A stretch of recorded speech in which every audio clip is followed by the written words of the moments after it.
Okay, we are live. So for those listening at home, welcome to the Live from Sword Coast podcast. My name is Kevin Madison, and I will be your friendly dungeon master this evening. Tonight, we are going to be doing, now the video is actually called, if you're listening live, the Legend of the Five Rings game. Now, we were going to be playing that tonight, but unfortunately, we had a few last-minute dropouts, so we've lost some players. So we only have myself and Jeff tonight. It's been a long week for Jeff, so we are going to be doing something a little different, something we've been talking about doing offline for the last little while, and that is that we're going to take the Genesys system, so another game published by Fantasy Flight Studios, and we're going to take out their magic system for a spin and just kind of give it a little bit of a kick the tires and whatnot with it. With me tonight, I will quickly do an introduction here, is one of the stars of the channel, Jeffrey. Hey everybody, Jeff. And I'm going to be playing a mystery character that me and Kevin are about to create. And the whiskey tonight is the Aaron. Ooh, very nice. Very nice. All right, so we're going to do the camera shuffle here. Turn camera off, share screens. Oh, come on, you. Come on, you. While I'm doing that, I'm going to make sure that I'm actually... There we go. Boom. Very good. Yeah, we are. Excellent for making a character.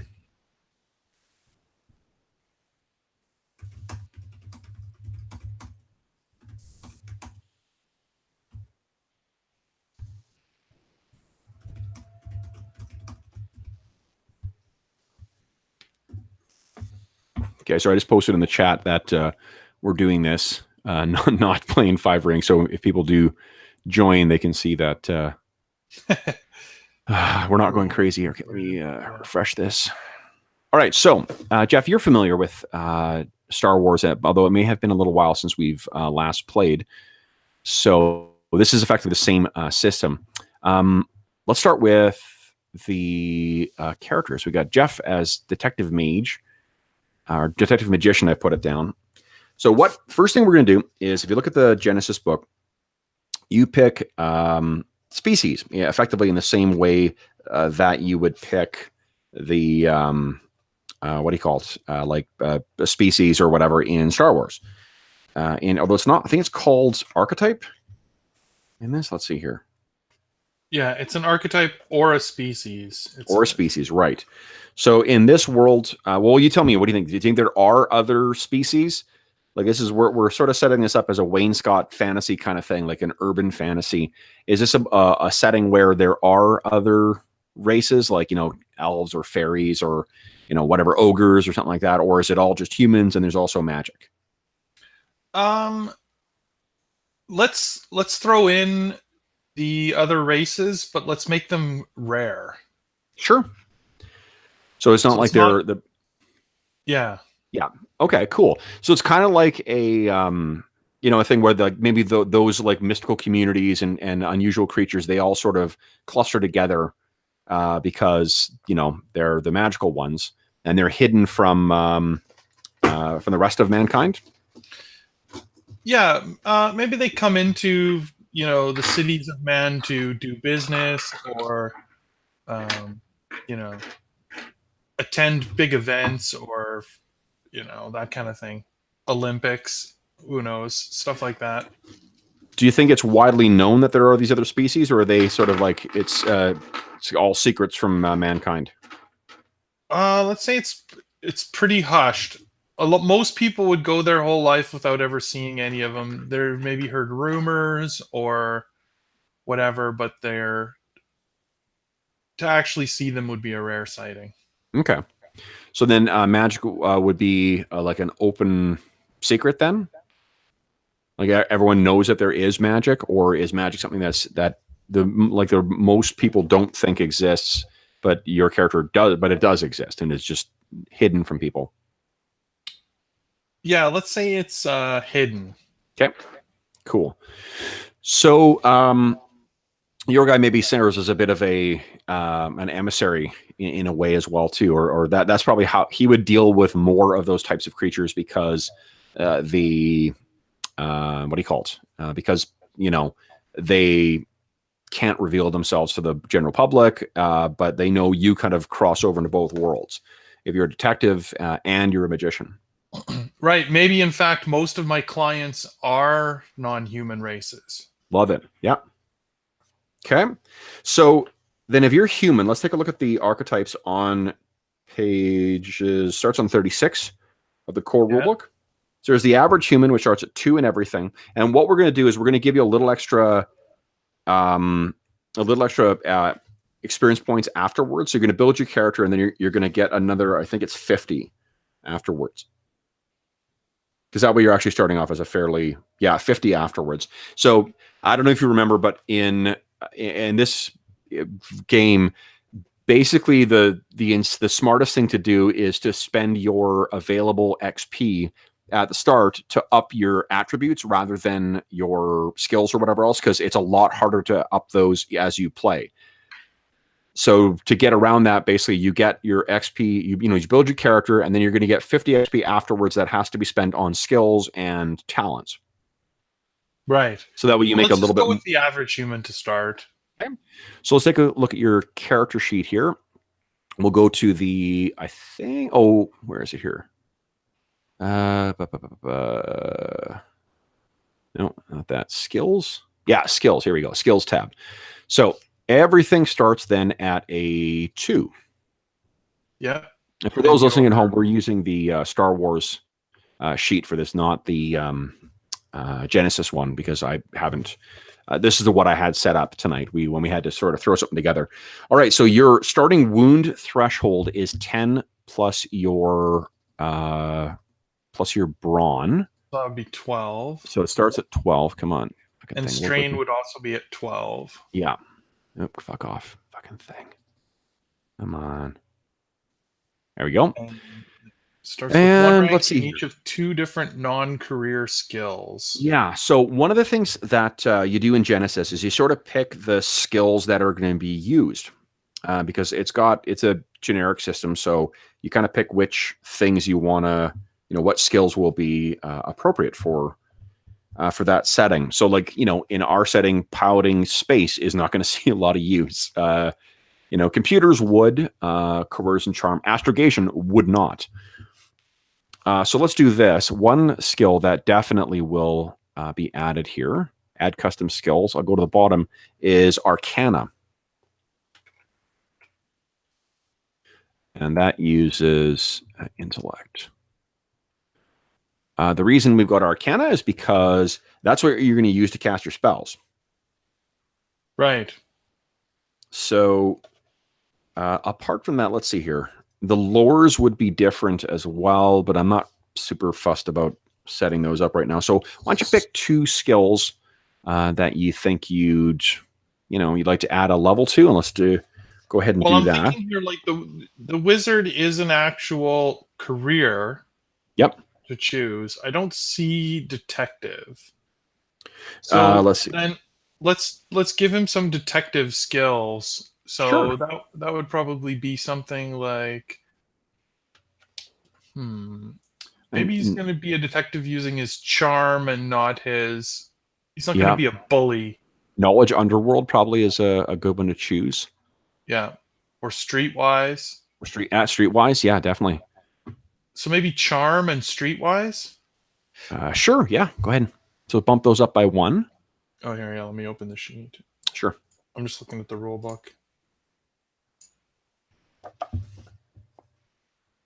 Skills. Okay, so I'm going to use my... You just click the... Oh, no, that makes it a career skill. Oops. So you just put 2 in there. Yep, that's right. Just bump 1 up. Wait. Oops. It should be at 1 or 2? At 1. Each of them should be at 1. Okay. Eventually it'll... There we go.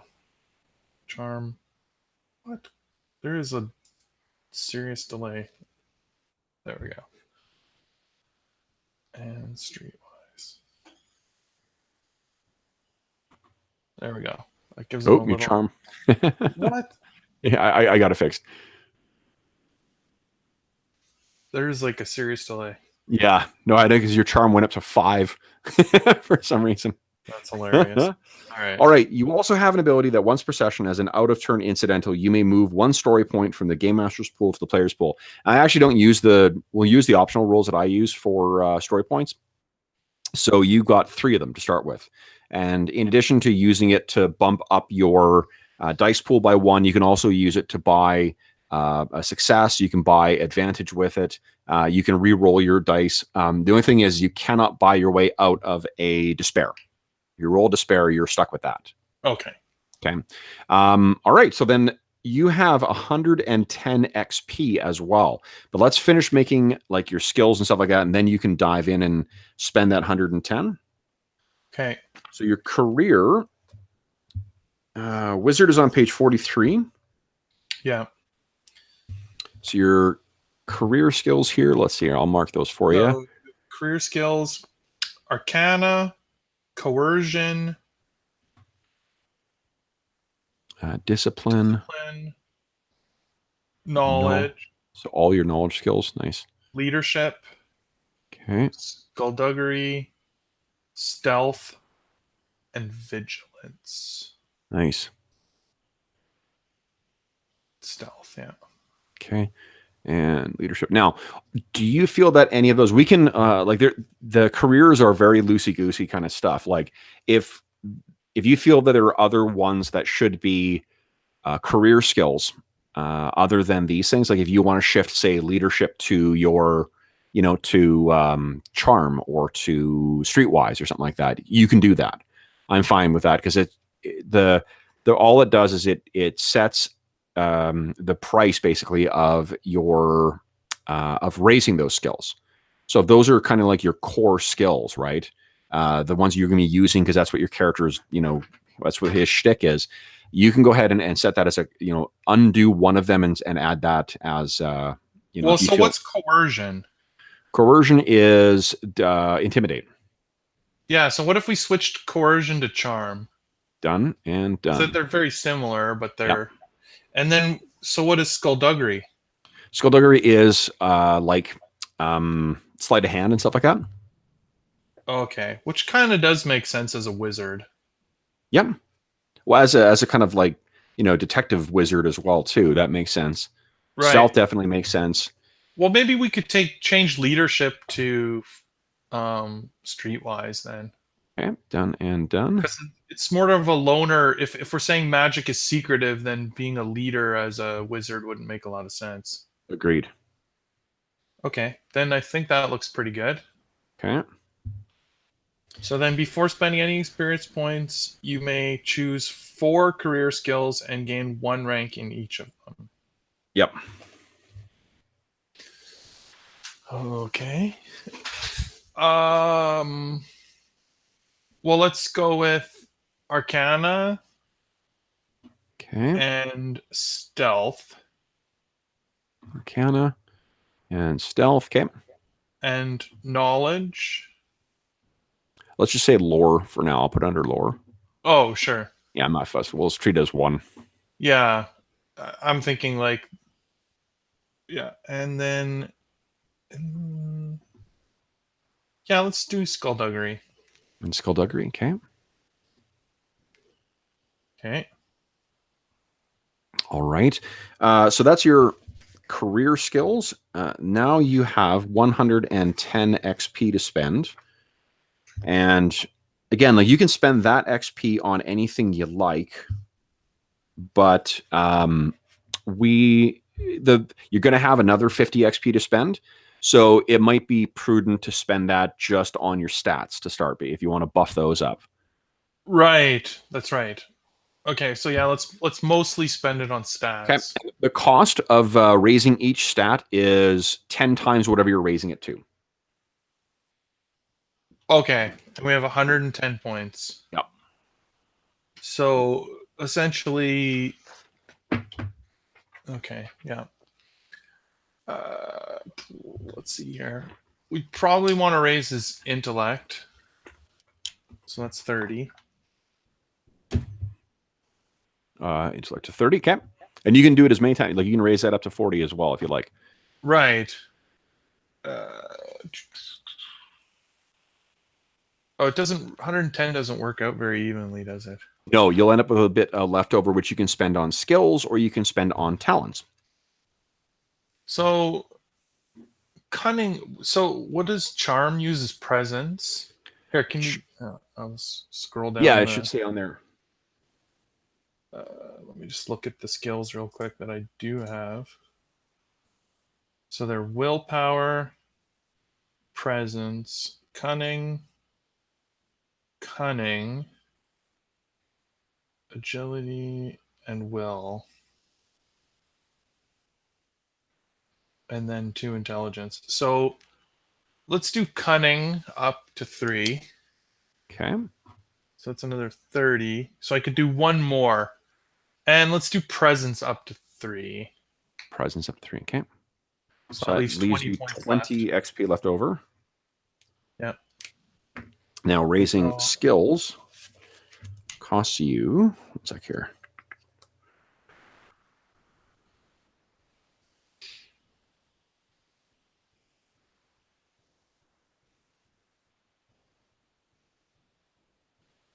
Oh, so raising it from 0 to 1 costs 5, 1 to 2 costs 10, and then if you're raising a non-career skill, it just costs 5 extra. okay.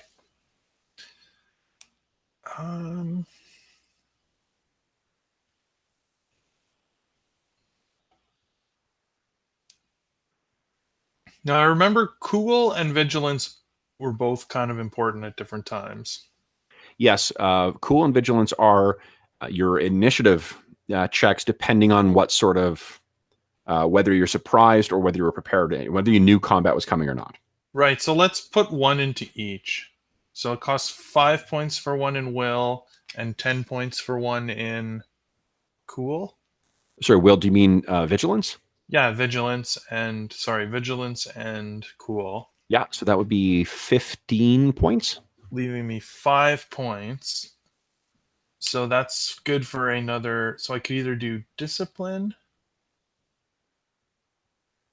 or maybe Arcana. Did I do Arcana already? Yeah, I did. Yeah, Arcana's gone. Oh, but oh, yeah, you've only got 5 left, so you couldn't raise that to 10.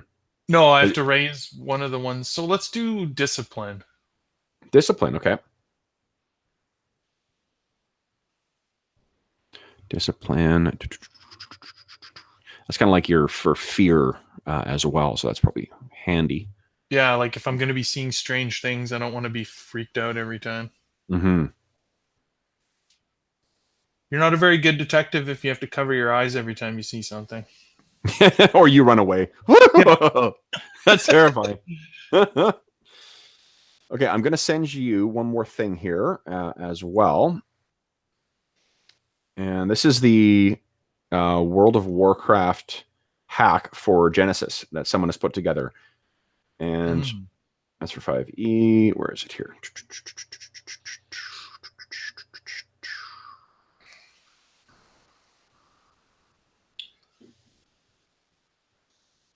So I'm trying to find it right now. And the reason I want to send it to you is because it's got some very helpful extra, more like, fantasy based talents in it. And includes all the base ones too. So it's handy. So you just have to look at that rather than like referring back and forth between different things. I might not have it in my...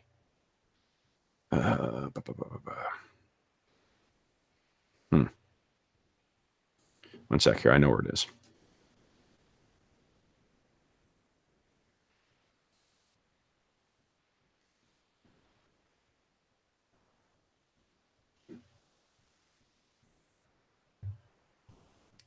World. Whoopsies. Yeah, for some reason, my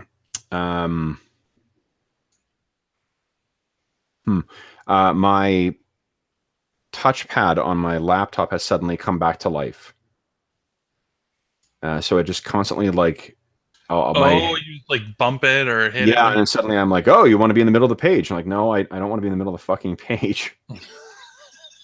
Thanks, game. Thanks a lot, game. All right, where the heck am I here? Uh, Well, you know what? Hold on. I'm going to send you something. Okay. Actually, I do like this one. All right. All right. So the file that you just got there,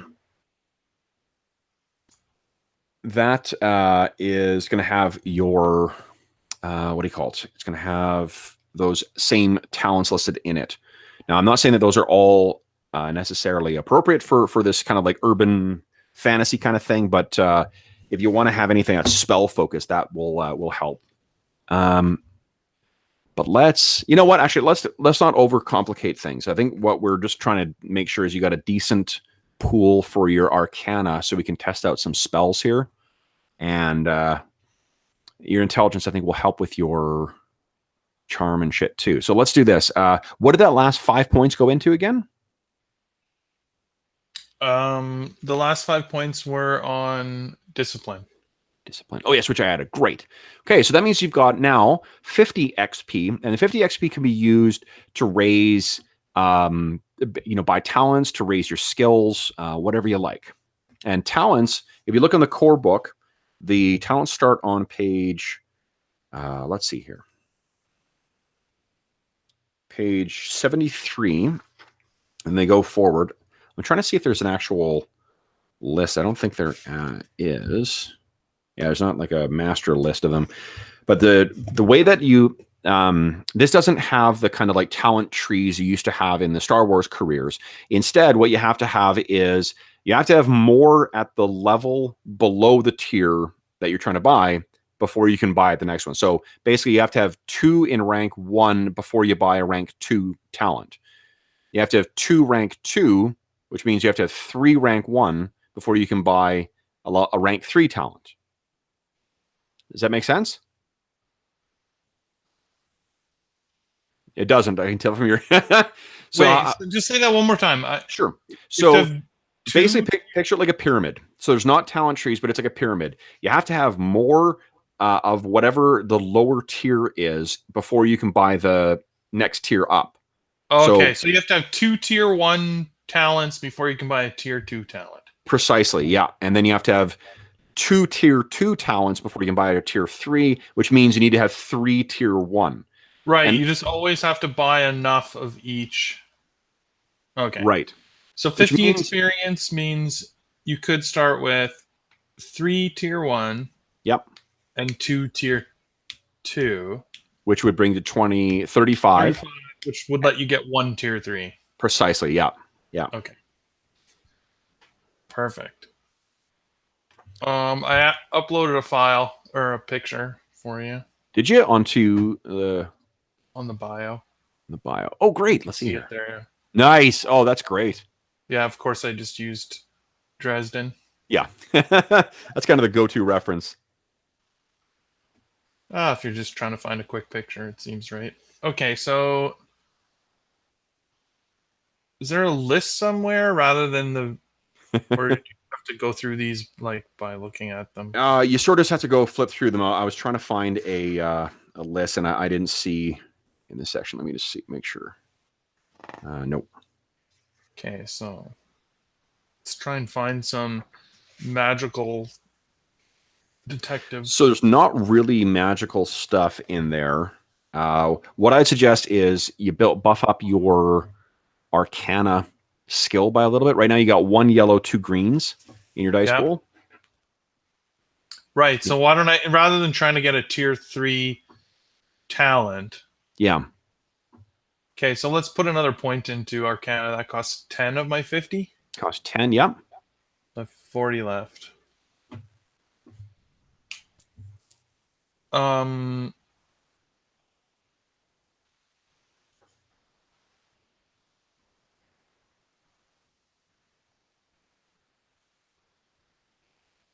I'm looking at the... So what? I just don't know what the symbols are. What are the ones that look like a sight from a gun?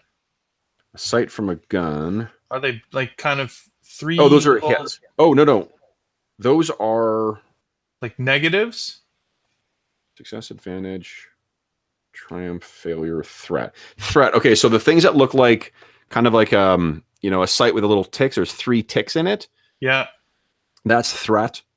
Failure is the X, and despair is the kind of like actual crosshairs thing. So despair looks like, let me hold it up here. Despair looks like this here. Oop. Oh yeah, okay. Like an X. Yeah. And then the other ones are that's a threat, yeah. Okay. So like clever retort. Activation. Oh, thanks, Jimmy. Yeah, so the one of the persons in chat helped to explain too. And hey, so we got Jimmy and Sean in. Hi guys. Once per encounter, your character may use this talent to add automatic 2 threats to another character's social skill check. Ooh. That's kind of interesting. Mm-hmm. Know somebody. That's pretty cool. I looked at that, and it's neat, but it's really just to get gear. Oh, I see. Yeah, it doesn't actually help you with detective stuff. No. Okay.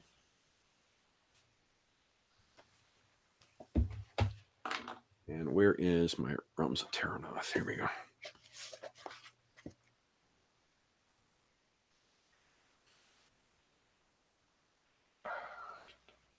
Okay, so I'm looking for Realms of Terranoth, which is their like fantasy expansion book. It introduced this idea of heroic abilities, which are kind of cool. It's kind of like extra special abilities on top of your talents and whatever. So we'll pick something like that. There's one called Unremarkable, which might be kind of interesting. Yeah, what's that do? And it's passive.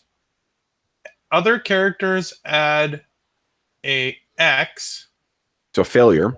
A failure to any checks made to find or identify your character in a crowd. Oh, Jimmy made a suggestion of knack for it. So you purchase the talent, take a skill, and then you remove 2 blacks whenever you make a check with that skill. Oh, I see there. Knack. Yeah, so it may be helpful for actually, geez, like for oh, actually, there's blacks don't tend to come up in spellcasting, but for something like charm or streetwise or something like that, that might be handy.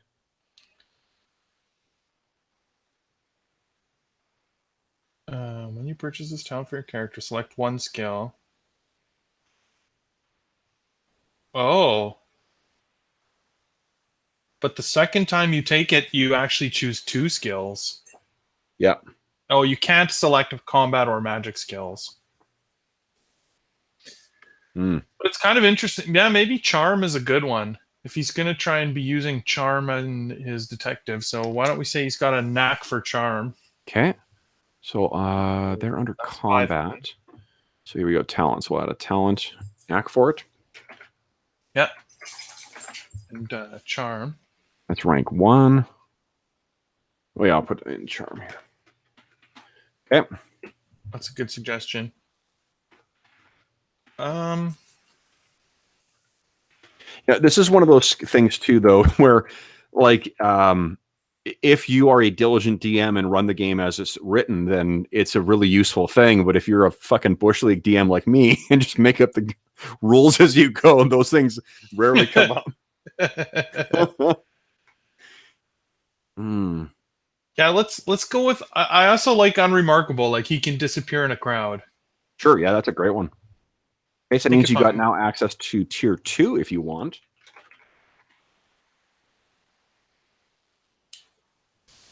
Right. So I have 30 points left.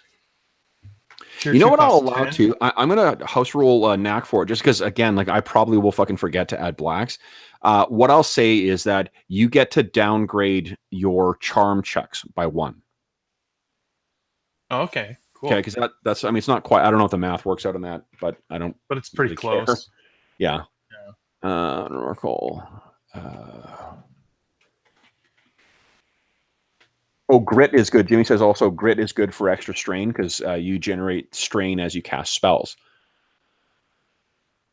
Oh, I do. Yeah, okay. each time you cast a spell, you gain 2 strain.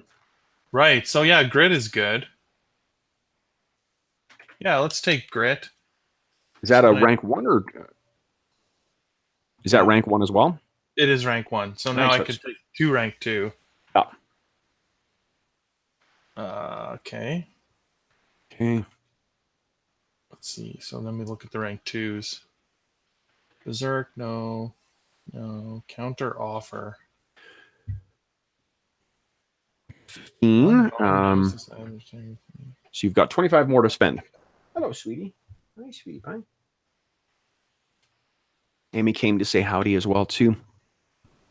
Oh, Jimmy, I owe you an email as well, too, but I'll shoot you an email this weekend. It's just been a really bonkers week.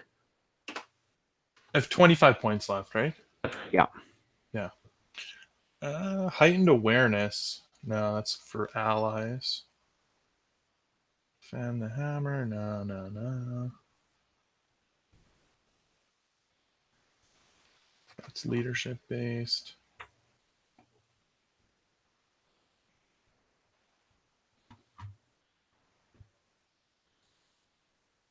That's coercion based. I'm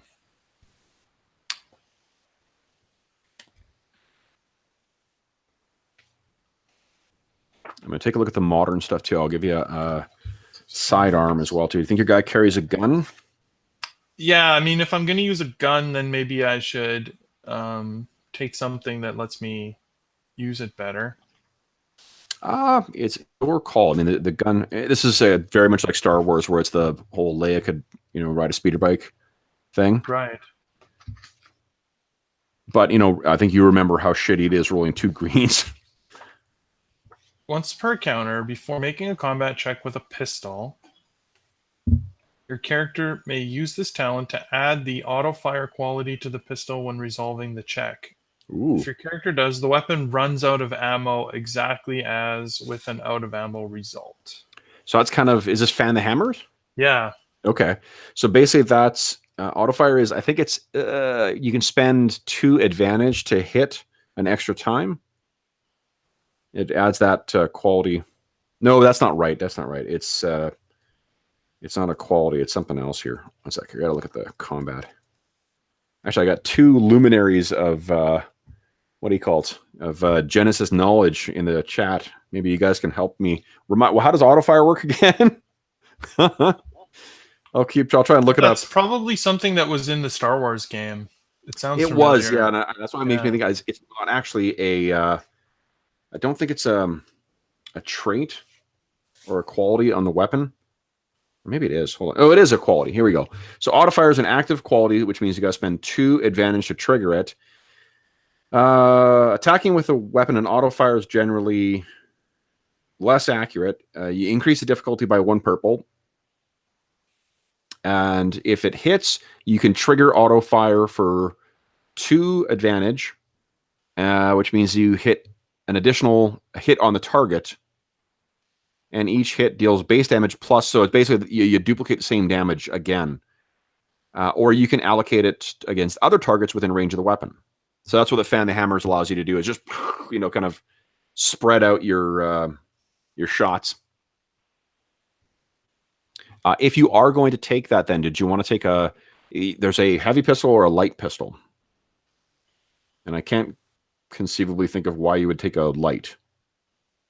There's no mechanical benefit to it. Right. Yeah, I mean, if we're kind of making him like Dresden, he can have a pistol, I think. Well, you can make him hobby like, it's your character, so. Yeah, I don't mind having a gun. Okay. Yeah, let's take Fan the Hammer.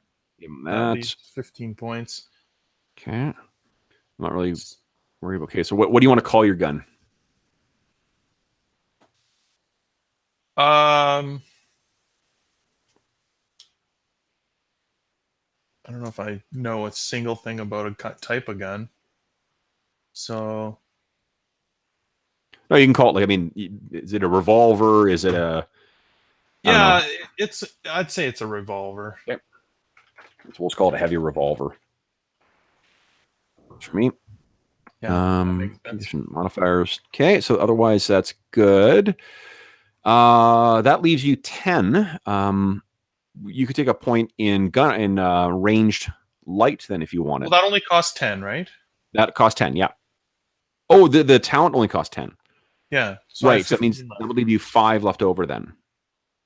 What? Well, if you take a level in ranged light, it's not a career skill. So one level in ranged light would cost you 10. Oh, I see. To be able to use the gun properly. Well, I mean, again, you could just go with 3 green, but if you are going to do the fan the hammer thing, which makes it auto fire, that makes the difficulty higher. So you Right. might want that yellow in there just to try and get better results. Yeah, sure. Let's take that, actually. Okay. So then I have 5 points left. Okay. So 5 points, which means one more rank 1 or tier 1 talent, or another level in a... Actually, it looks like you've got levels in all your career skills now. So it's a level 1 talent. I could take another grit, right? Yeah, you could. Yeah. Hey, you know what? If this is a fucking one shot, we're just testing shit out. If there's something else at level 2 you want to take, or rank 2 you want to take, go ahead and take it. Just to try it out. Yeah, fuck yeah. Well, I don't really care if it's not gonna. Okay, so fan the hammer. Well, okay. Just tell me what this one does then. Lucky Strike. So when your character purchases this talent, choose one characteristic. So is that like brawn or cunning or... Yeah. Okay. After your character makes a successful combat check, you may spend a story point to use this talent to add damage equal to your character's rank in that characteristic. Yes, To one that's hit pretty of the badass. combat check. Yeah, that sounds pretty cool. So then I could choose either intellect or cunning or what was the other one that I raised up?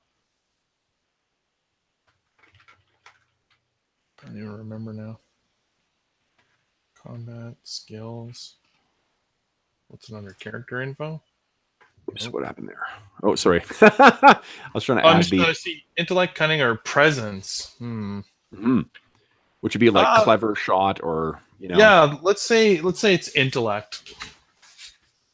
So it's like another way of using his gun. So he either, tries to make a clever shot, or he fans the hammer and unloads. So we'll just call that, what do you want to call it? Clever shot? Sure.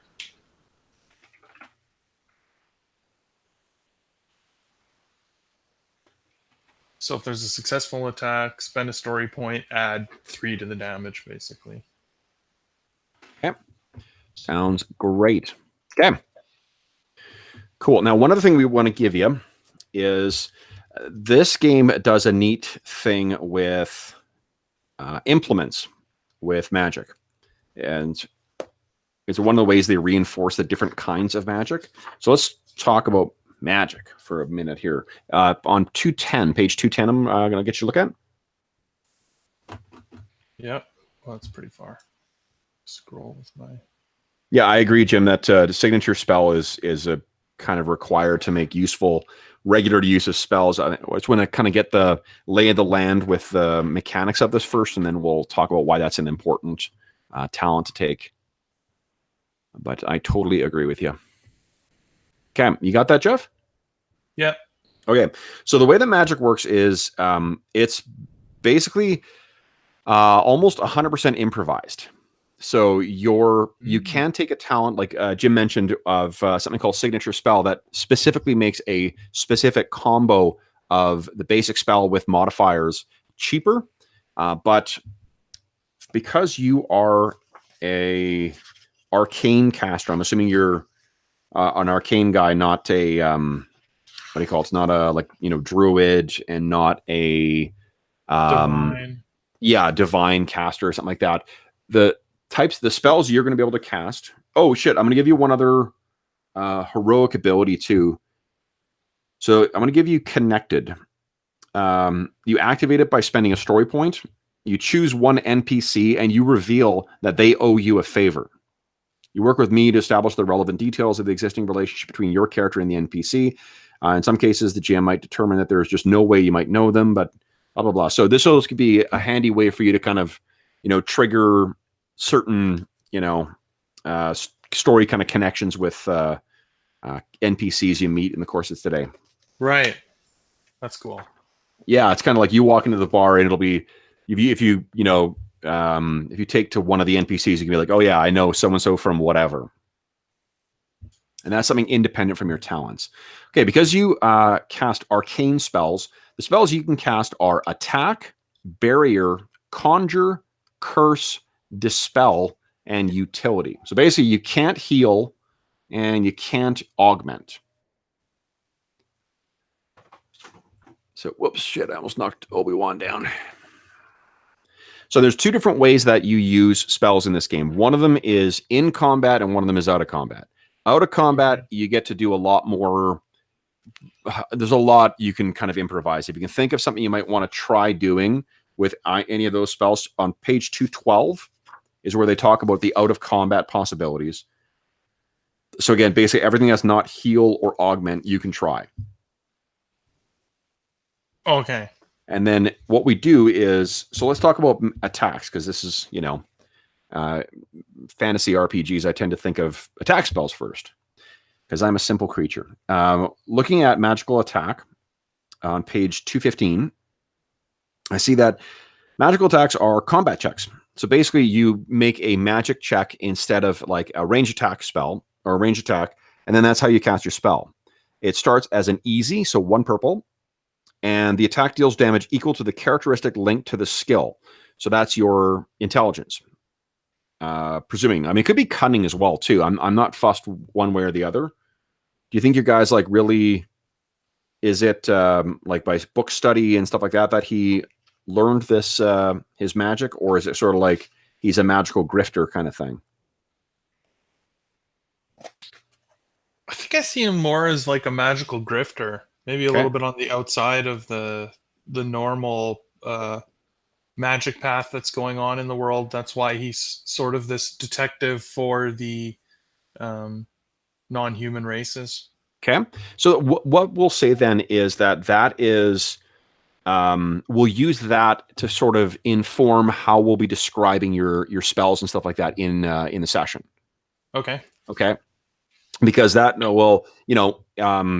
knowing that you kind of like have picked up little tidbits of magic here and there, and it's a hodgepodge of learning, that means your guy's not the guy who's going to go back and like pour over his library of tomes. He'll go and like, access a website that has some, magical components or magical knowledge on it, or he'll, grab a journal that he stole off of some other, wizard, and some stuff that he had some help with a friend of his, to decipher and, right, or maybe together. that's some of the payment that he takes for the jobs he does. Oh, that's interesting. Yeah, that's cool. Like, okay, I'll help you, but you got to teach me how to get this, fire spell under control. Okay. So then it would be equal to your cunning, and then on top of that, any uncanceled success. So that obviously, when you're looking at your heavy gun and seeing that it does 6, or your pistol does 6 points of damage to start with, knowing that your attack spells do 3, that seems like a pretty shitty trade-off, right? Right. Well, that's why you want to use a magic staff, because if you take a look on page 219, this is one of the implements. This is all the different things you can use to sort of focus your magic through. If your implement is a magic staff, then first off, you get to add the first ranged effect to your spell for free, and you increase the base damage by 4. So that means your base attacks would be, base magical attacks would be 7 damage, because it's your cunning plus 4, and the range, you get 1 free range thing for it. Because if we turn back to the attack spell, which is on page 215, it's at short range. And this is just like in Star Wars, where like short range is 1 range band away. So that means that you can go up to 2 automatically using a staff. You can go up to 2 ranges away. Right. That makes sense? Yep. Okay. So let's test some stuff out here to see how to give you an example of how you build spells. So let's first get you to cast. I'm going to open up my the DM pool here. Where is it? Where's the dice pool? Go away, handouts. Dice pool, here we go. Now this is where things fucked up last time. Let me see if I can, nope, that's working okay. All right, so right now I have your difficulty set at an easy test. We're just going to cast a basic attack spell here. So why don't you go ahead and cast your Arcana. And let's see how that goes. Okay. Fucking hair. I got a haircut tomorrow. Where did you put our? Oh, it's at the bottom there. Yeah. Boom. Okay, so 2 hits and 2 advantage. Pretty fucking cool. So what that means is you've got 2 success. So it's 2 extra hits, which means the base damage is 9. And you've got 2 advantage. And advantage for spells, you can use it like you can for other, basically like for other skill checks where you can add it to, like you gain a blue for your next roll, or you could impose a black on the target, or you could spend 2 to reduce strain by 1, because every time you cast a spell, either in a downtime phase or in the session or in a combat action, you gain 2 strain from casting it. Right. Okay, so what this means is you blast this off and you got the 2. You could also use the 2 for other inventive. You got neat ideas for how to make use of those advantage. You can go ahead and suggest that. I'm trying to find the page for spending shit in combat. Here we go. Page 104. Oh, and it's actually only 1 to recover 1 strain. So actually you could recover, basically that would be a free spell right there, unless you use it for something else. Okay, so you could spend them 1 for 1 to cancel the strain. You could spend 2 to do a free maneuver. But let's focus on the magic right now. So go back to page 215, please. Now let's try and do something. That was just a basic, zorched out with a bunch of, what do you call it? A bunch of magical energy, kind of like a magic missile or something like that, or arcane blast. Let's try and do something different. Let's add something different to the component. What do you want to add? If you look on that table, that tells you what you can do to modify the spell, and then what you need to do to modify the difficulty. Right. Okay. So let's try and have it cause impact, so it'll knock them down. Knock them down. Okay, cool. So we'll bump the difficulty up by 1. They Boom. also gain disorient quality. Mm-hmm. And disorient is in knowledge. Nice. Now I'm going to put a bookmark in for the qualities, because I keep. Where are you? Oop. Probably going to want to turn back to that quite a bit. So go ahead. The difficulty is set for you. Go ahead and make your check whenever you like. Ooh. Whoa! So that's a 1 disadvantage, or 1 threat, not disadvantage. 1 threat and 3 successes, though. Wow. So that means it would do 10 points of damage. Wow. You wouldn't be able to trigger disorient. Oh, and you wouldn't be able to trigger the knockdown quality because you haven't rolled enough successes. Okay, that's how it works. Or not advantage, right? Because if you gain the quality, you always need to trigger qualities with 2. Well, actually, hold on. I got to find that quality, because I don't know if it's an active one. If it's an active quality, you need to spend 2 advantage to trigger it. If it's not an active quality, then so knockdown is active. Disorient is active as well. So you would have needed 2 advantage to trigger either of those. Now let's try something a little more big.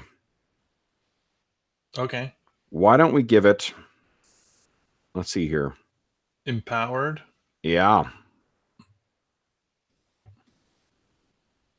Oh, but here's one thing you can do too. Remember, you've got those 3 story points. You can use those to buy successes or to buy advantage. Right, if you really need a spell to work. Yeah. Or how about it's destructive? Destructive. Love it. Okay. Difficulty is set for you. Go ahead and make your roll whenever you're ready. Yes. All right, here we go. Destructive spell. Ooh, same result. So you won't be able to trigger the Sunder quality or the Pierce quality. Wait, is Pierce an automatic one? Hold on here.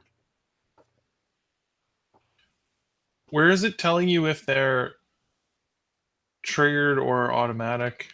I am looking on, I'll give you the page number 1 sec here. Item qualities, page 86. And that one is not. Where is it here? Pierce. Pierce is passive. That's pretty cool. So that means that it's equal to your ranks in knowledge, and you got 1 rank. So it would have a Pierce 1, which means it ignores 1 point of armor. That's 1 point of soak. Right. So that's actually pretty cool. Okay. So now let's try something a little different. So that's what how you do spells, basically, is you get to improv your stuff. The signature spell thing that Jimmy mentioned, that's actually like a thing that specifically, like for a specific combo of spells, it reduces the difficulty of it. Oh, I see. So you pre-choose an effect, like yes. I don't know. I have the spell that grabs a character and knocks him to the ground, and that's my signature spell. Yeah. And so we decide what effects it has, and because it's my signature spell, it's not as hard for me to do. Exactly. And there's other things like, fire, pyro mage, where you automatically add the fire quality to it without raising difficulty. Right. And there's different implements that you can use to do that kind of stuff too. So let's now take a look at the other spells, Jeff, and pick something you want to try and cast. You can't cast Augment. You can't cast Heal. What would you like to try next? Let's try a barrier spell. Okay. So the difficulty, the base difficulty is easy, and each... Oh, yeah. Cool. So basically, it reduces the damage for all hits that you suffer by 1 + 1 for every uncanceled 2 successes. So let me reset the difficulty here. Yep. And go ahead whenever you're ready. Okay, so cast a barrier spell. Ooh, 1 triumph. So there's no successes, so it doesn't go off.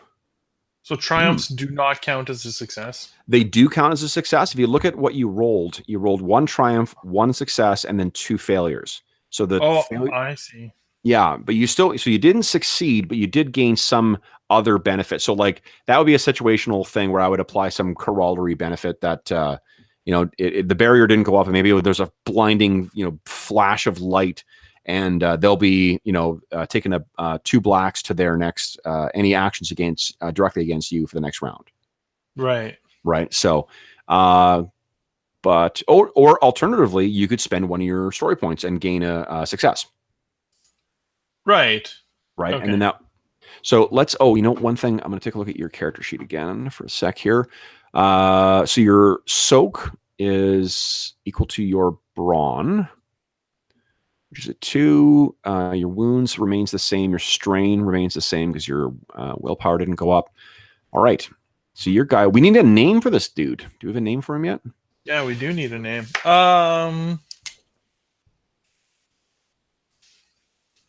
Let's see.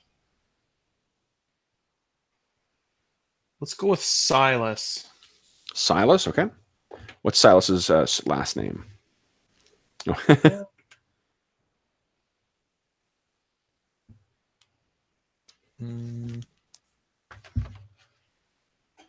Let's go with Black. Silas Black. Okay. Mr. Black. Mr. Black.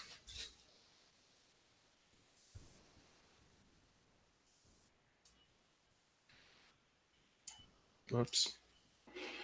Okay. I'll edit the guy. All right. Boom. Silas Black has a name. Okay, so then let's holy delay. Come on, Roll20, you can do it.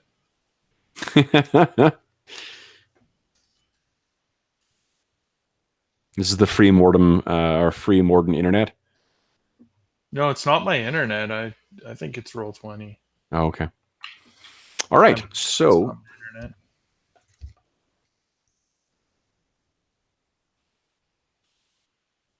let's do this. Let's you know what? There's one other set of things that are in this that weren't in Star Wars that I think are interesting that we'll quickly chat about, because it sets up some of the social rules This game has more comprehensive social mechanics than what Star Wars games did, at least the base games.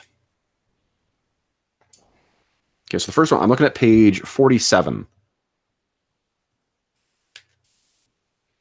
And this is your character's, what is Silas's desire? So what we're going to go through is his desire, his fear, his flaw, and his motivation. Oh, and hold on, that's not right. Strength. Sorry, I forgot to let that out. So desires and fears, strengths, and flaws. You can choose or you can roll them randomly. Let's roll them and make them fit. I always have fun with that. Yeah, that sounds good to me. So give me a D100 roll, please. Okay.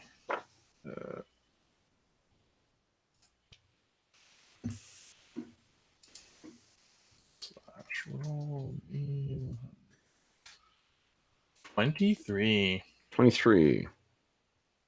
So he desires expertise. So you want to excel in a chosen field or skill. To achieve perfection, your character practices constantly. This does make sense with the whole cunning thing you said, right? Yeah, like he's really driven to be a top wizard, but he doesn't have the sort of traditional training in it. So yeah, he practices cool. All the time. I like it. He's driven to be an expert wizard. And then the fears, another D100, please. All right, D100. Oh, it should be in the dice thing now if I just open that. Mm-hmm. It's much quicker.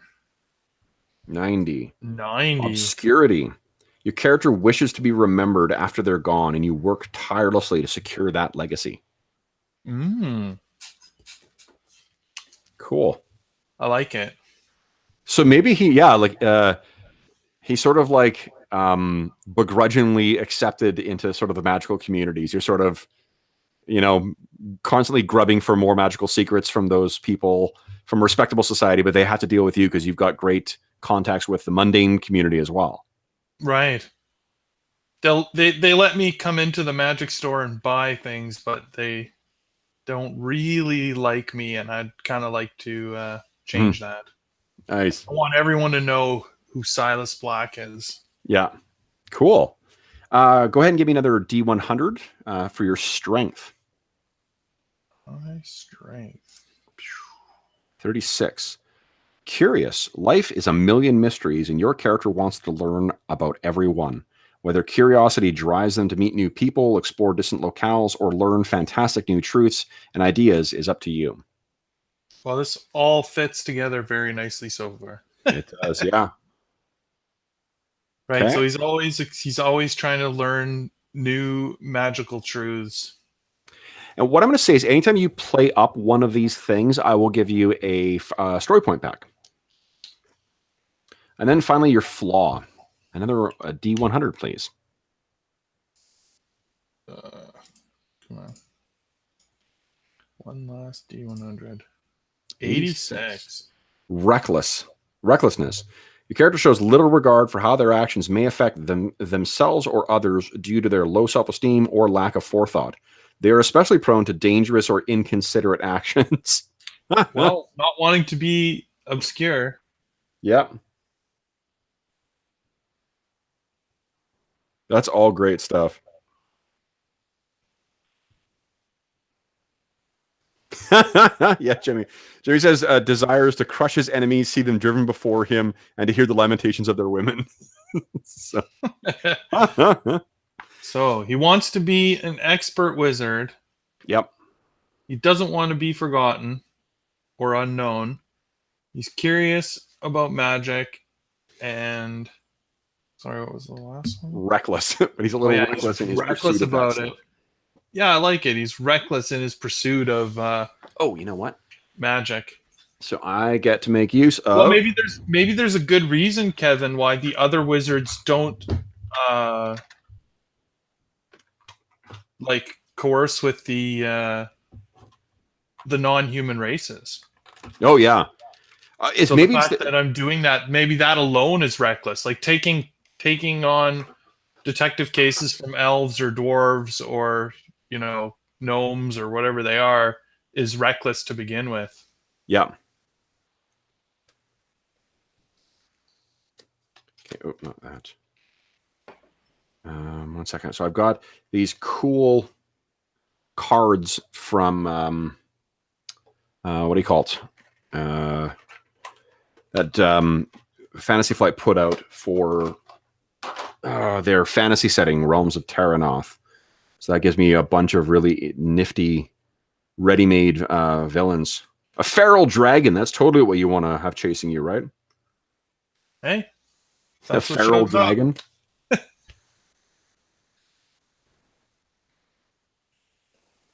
Okay, cool. Oh, secret motivations. Oh, I see. You could choose to tell other characters about him or not. Mm-hmm. Motivations. Remember, you can also use a story point to, edit a scene if you want as well, too. Add something, take something, or not take something away. You can't be like, no, I don't want that dragon. That feral dragon, actually, you meant friendly dragon. That sounds about right. Puff, the magic dragon, and he lives in the New Canada. Yeah. Okay, let's do this. So, let me check something here.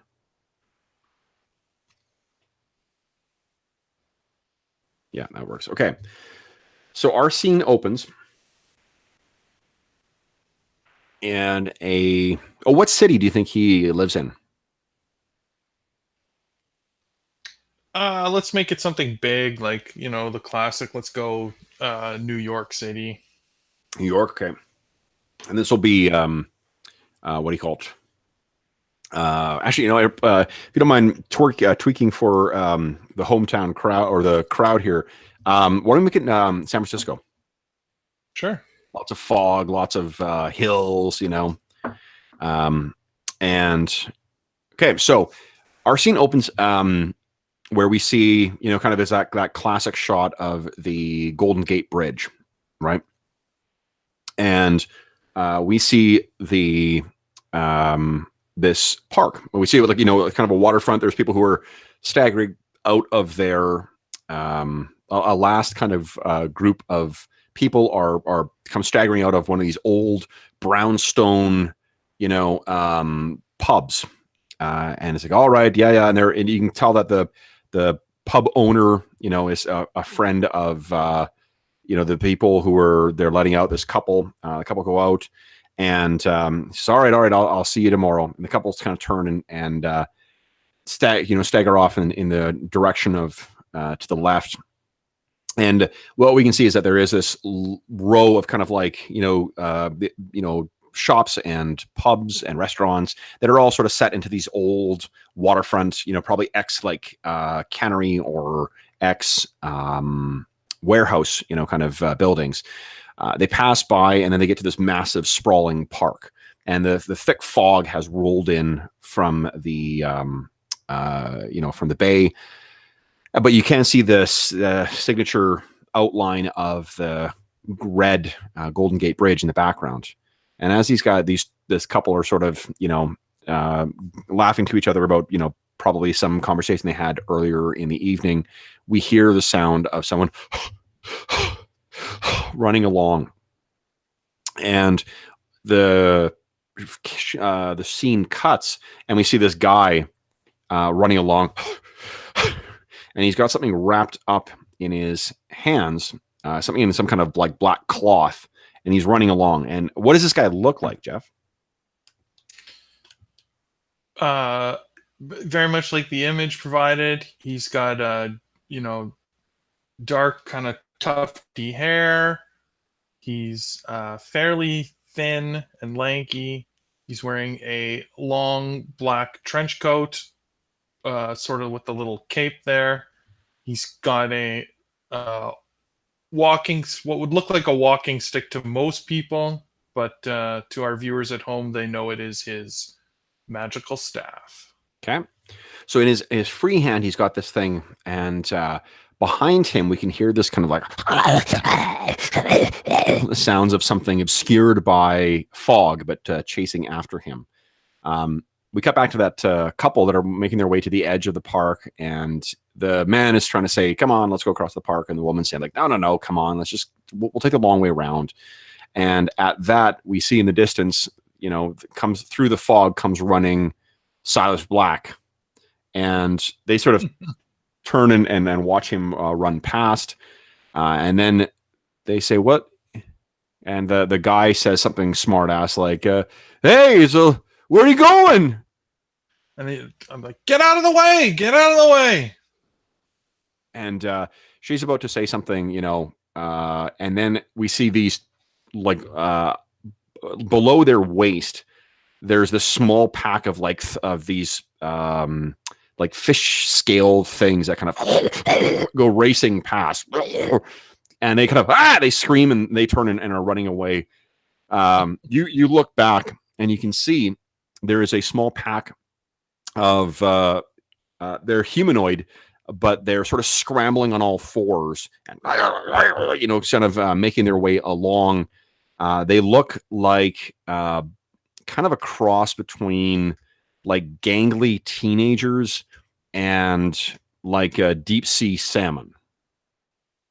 They have the big black, eyes of a fish. They've got these frilled kind of like cheek things on them, but they're scrambling along and mostly on the callous knuckles, and they are carrying these fairly vicious looking and kind of effective like harpoon type things or spears, crudely made, but they look like they're maybe like whittled down and thin pieces of metal, but made from like scrap basically.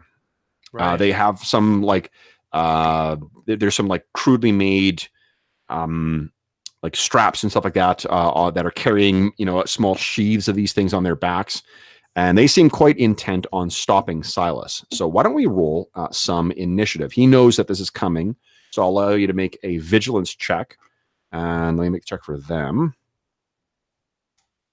They're not trained in it, so vigilance. Let's roll them. I got no successes, so basically, as long as you roll one success, you are golden. Nope. Let me clear the difficult. I think the dice pool wasn't cleared. It didn't actually matter because the purple dice didn't do anything. So you rolled advantage. So what that means, remember, advantage is a tiebreaker. So because I rolled fuck all and you rolled advantage, that means you get to go first, right? So these things are medium distance away, and yeah, Sean, I was playing to the crowd here, but Sean's from San Francisco, so that's why I wanted to set it in San Francisco. That's funny. Whatever the name of that park is, that's right next to the wharf, Sean. That's the one I was picturing because I remember being there, but I don't remember what it's called. So anyway, you're racing, along down the Fisherman's Wharf. You turn back, and these things are medium range, so they're they're sort of like two range bands away, and there's a pack of about 5 of them. What do you want to do? Let's see here. So one of the ways to think of this, or at least the way I was thinking about using the magic, is kind of like if you just sort of think visual, like think of in the fiction what you want to do, then we go and try and build your spell. Right, and that's sort of what I was just trying to see. I just wanted to see what the family of spells that I have is. Yeah. So I'm going to try and conjure out of the leaves, the loose leaves in the park, some kind of like almost like a flying carpet or something to lift me up off the ground away from these things. Yeah, love that. Okay, let's see here. So I believe that would be conjure. Yes, I think it's conjure, and I think it's going to be that would be a grand summon. Summon a rival up to silhouette 3. So normal, like humans and whatnot, are silhouette 2. So hold on, are they silhouette 1? I might be thinking of 5 rings because I was reading that today. In any event, I think I think that'll be a grand. summon. So that'll be 3 difficulty, or summon. Hold on, what's the base difficulty of conjure? Only 1. Nice. So that's difficulty 3. Yep. All right. Here we go. Let's see what happens. Okay, when got it. Oh, did you change your difficulty as well? No, I haven't done anything. Okay, I did it. Oh, Okay. shit. Hold on one sec here. I'm in the wrong fucking thing here. Boom, boom, boom. Go ahead. All right. Here we go. Nice. Oh, nice. Sweet. Okay, so you got 2 successes. So that's great. There's not really, I don't think there's anything that happens with extra successes necessarily, but with that many successes, and well, what do you want to spend that 1 advantage on? You could reduce your strain from the spell by 1, I guess. Yeah, let's do that. So instead of 2 strain, I'll just take 1 strain. Okay, so just mark your strain as 1 right now, or 1 right now. Right. That was the one. That was where I could take 12 strain, right? Yeah. So you just change your current to 1. Oh yeah, I see it there. Okay, current 1. Perfect. All right. So what does it look like as you conjure this stuff? That's pretty cool. Come on. I don't know. Maybe there we go.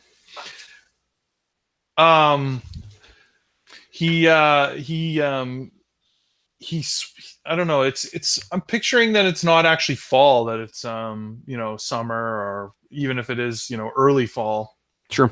In San Francisco, I'm sure the leaves are still in the tree. So he swings his staff around him, and it sort of starts pulling some of the leaves from the trees as he's running by them, and sort of more and more leaves are kind of flowing in around his staff. And then he aims it out in front of him, and they kind of like form this path, and he starts running up this path. And as he's running on this path of leaves, they're sort of flowing from the back of where he's been back to in front of him. So it's like this, almost like a treadmill of leaves that he's running on. But So- it's a little soft. So like as he's running, like you picture like his foot's almost going through at times, because it is just a kind of road of leaves. Well, he's probably like, I imagine, because he's been cobbling together his magical tradition too. He's like, says a word and it's the wrong word. And he's like, no, I meant, Athrak, not Nathral. Right, like, and a couple of sticks fly off, and like one smacks him in the face. He's like, no, and then he's changes it to leaves. Okay, awesome. Okay, cool. So yeah, these things chasing you, are still intent on getting to you. I'm gonna say they're still keeping pace with you at medium range. So I can roll in the thing here, because that was always kind of fun. So 2 is medium range. And then let me see here. Their agility is a 3. There are 4 of them, which means I think it's a lot. So it's 1, 2, 3, and 1 of those. Let's see how it goes here. Boom. Oh, they do not miss, but I got a triumph for them. So they don't hit you. I'm going to give you a blue dice on whatever your next action is. So what happens is there's sort of this hail of these barbs and stuff that are flying at you. And you're kind of like on your flying carpet.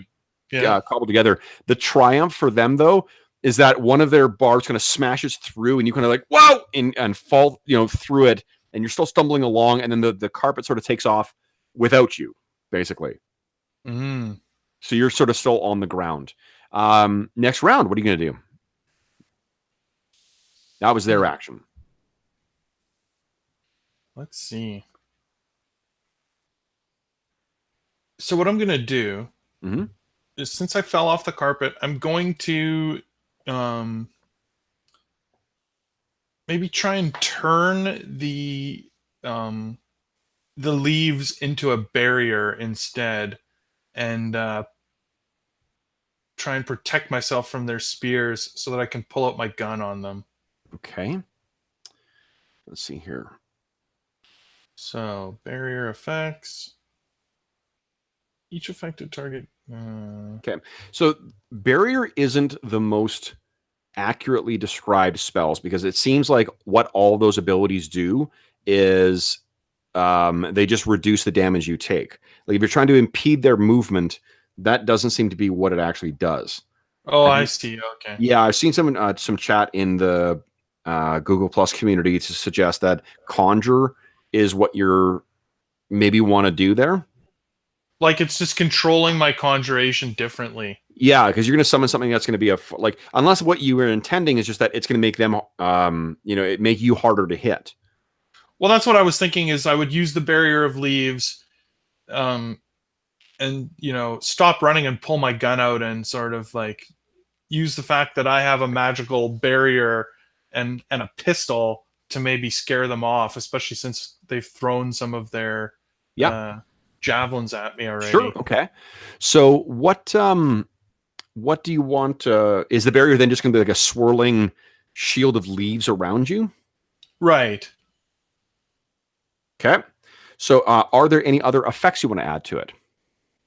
Well, it sounds like I could add defense. Each affected target gains ranged and melee defense equal to my ranks in knowledge. Yeah, so that would be 1 black, because I think your knowledge is a 1, right? Yeah. Yeah, so that would Sounds be like one. I probably should have pumped up my knowledge. Quite a few spells. Well, It's all quite a few things we're spell learning. effects are knowledge based. Yeah. I mean, I could do that. I don't see what it would cost me 2 purple. I guess would make it more likely I fail. But you're sitting on 3 story points, though. Right. And you said I had a blue on this thing? You do, yes. Yeah, let's go for it. Okay, added a blue. All right, whenever you're ready to go. Dice pool's ready. Down to... I'd almost rework this sheet with Arcana much closer to... the top, yeah. Because if you're going to be changing your strain all the time. Okay. So I think that was what I'll just do is I'll spend those 2 threat to make it 2 extra strain. Okay. So what does it look like as you sort of you know what, because the spell was already in motion, you reworking the existing enchantment probably is what was the like, come on, go.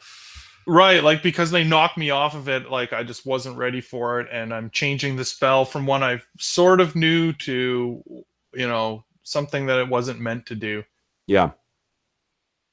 Okay. And so I'll swirl my my staff around my head again, and the leaves return and sort of are flying around me as sort of this leaf barrier.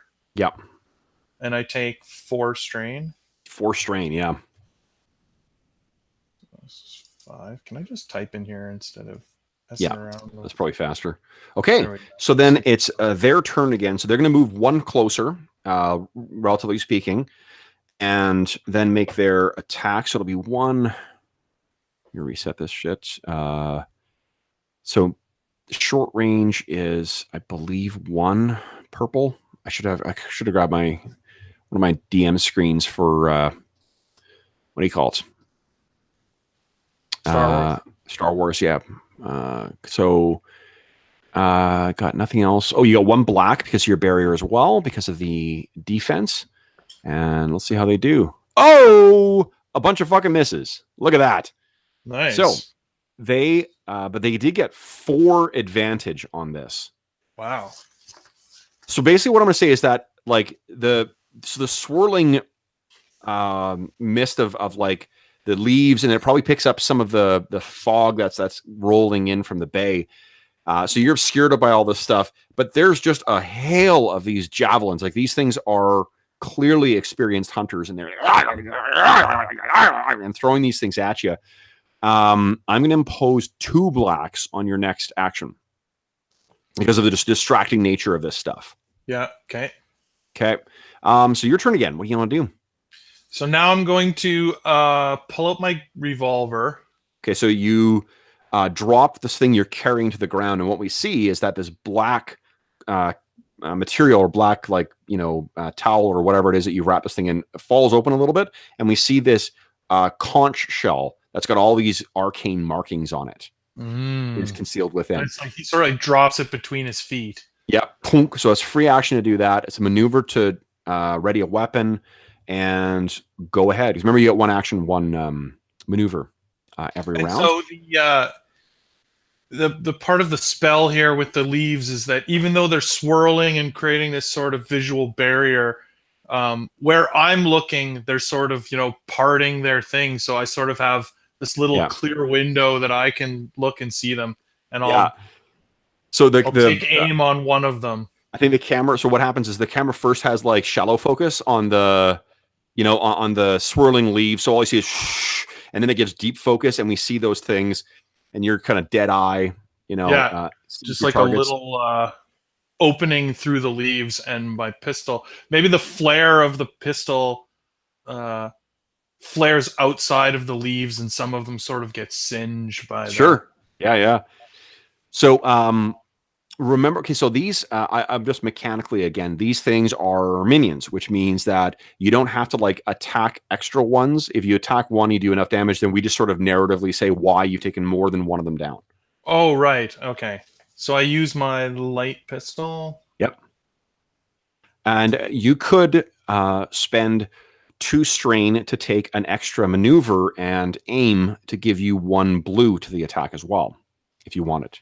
Yeah, I just don't want to pile all my strain. Yeah. Because seeing as every spell is 2. As soon as you're out of the scene, you will start recovering some strain, though. Oh, that's true. Yeah, but I also have story points, so let's just start by rolling. Yeah, true enough. Yeah. So difficulty here, I'll set the difficulty for you. Good to go. Got your blacks in there. Got your purple. Bang! Whoa! That is a shit ton of threat. All right, so let me think about this. 5 threat is not great. No, that's a lot. You know what I'm going to do, actually? Hold on. So you fire past these things, and there's this, it misses them altogether. Like they all sort of, and they see your gun, they start scattering, and you're trying to draw the shot. You see one of them is running down towards this, like, chowder stand or whatever that is, all closed up for the night, and you sort of, you fire, it hits the chowder stand, and it explodes out. You hit the propane tank that's in there, and as the dust is settling, you hear this,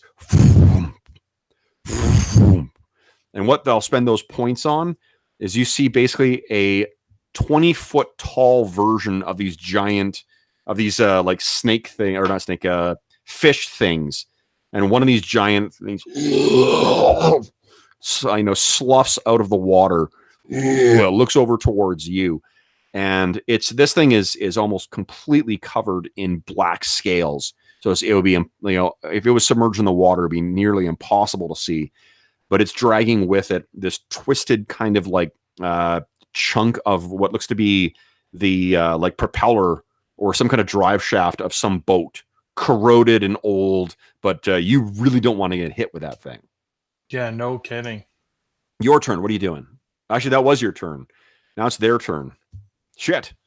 All right. So I think the fish things are actually going to close in on you now. That giant thing is just lurching its way out of the water and making its way towards you. It's still short range away from you. They are now engaged with you. So they go scrambling around. They're going to try and spear you. You still get your defense. Melee is 2 difficulty or 2 purples. And let's see how they do. Ba-doom! Misses again. Amazing. Okay, so they are jabbing in at you, and you're sort of, dancing around. What do you think it looks like as your, your shield is keeping them at bay? I think once they get close, like the leaf shield is only so wide, so to just jam their spears in there, they have a chance of hitting me just because I'm within this 3-foot tunnel of leaves or whatever. You know what I'm gonna say too is because like what I can do is I can impose that as strain on them, but minions don't take strain, so they just take damage. So how it's happened is they're actually being cut by the hurricane force of these. They're sort of like paper cuts, though. They're just like it just stings a bit. Painful, just like So every time they reach in, it's sort of cutting them and tearing at them and making it very hard for them to jab at me. But I'm also like kind of dodging them within the leaf. Nice. Okay. Your turn. What do you want to do? I think what I'm going to do is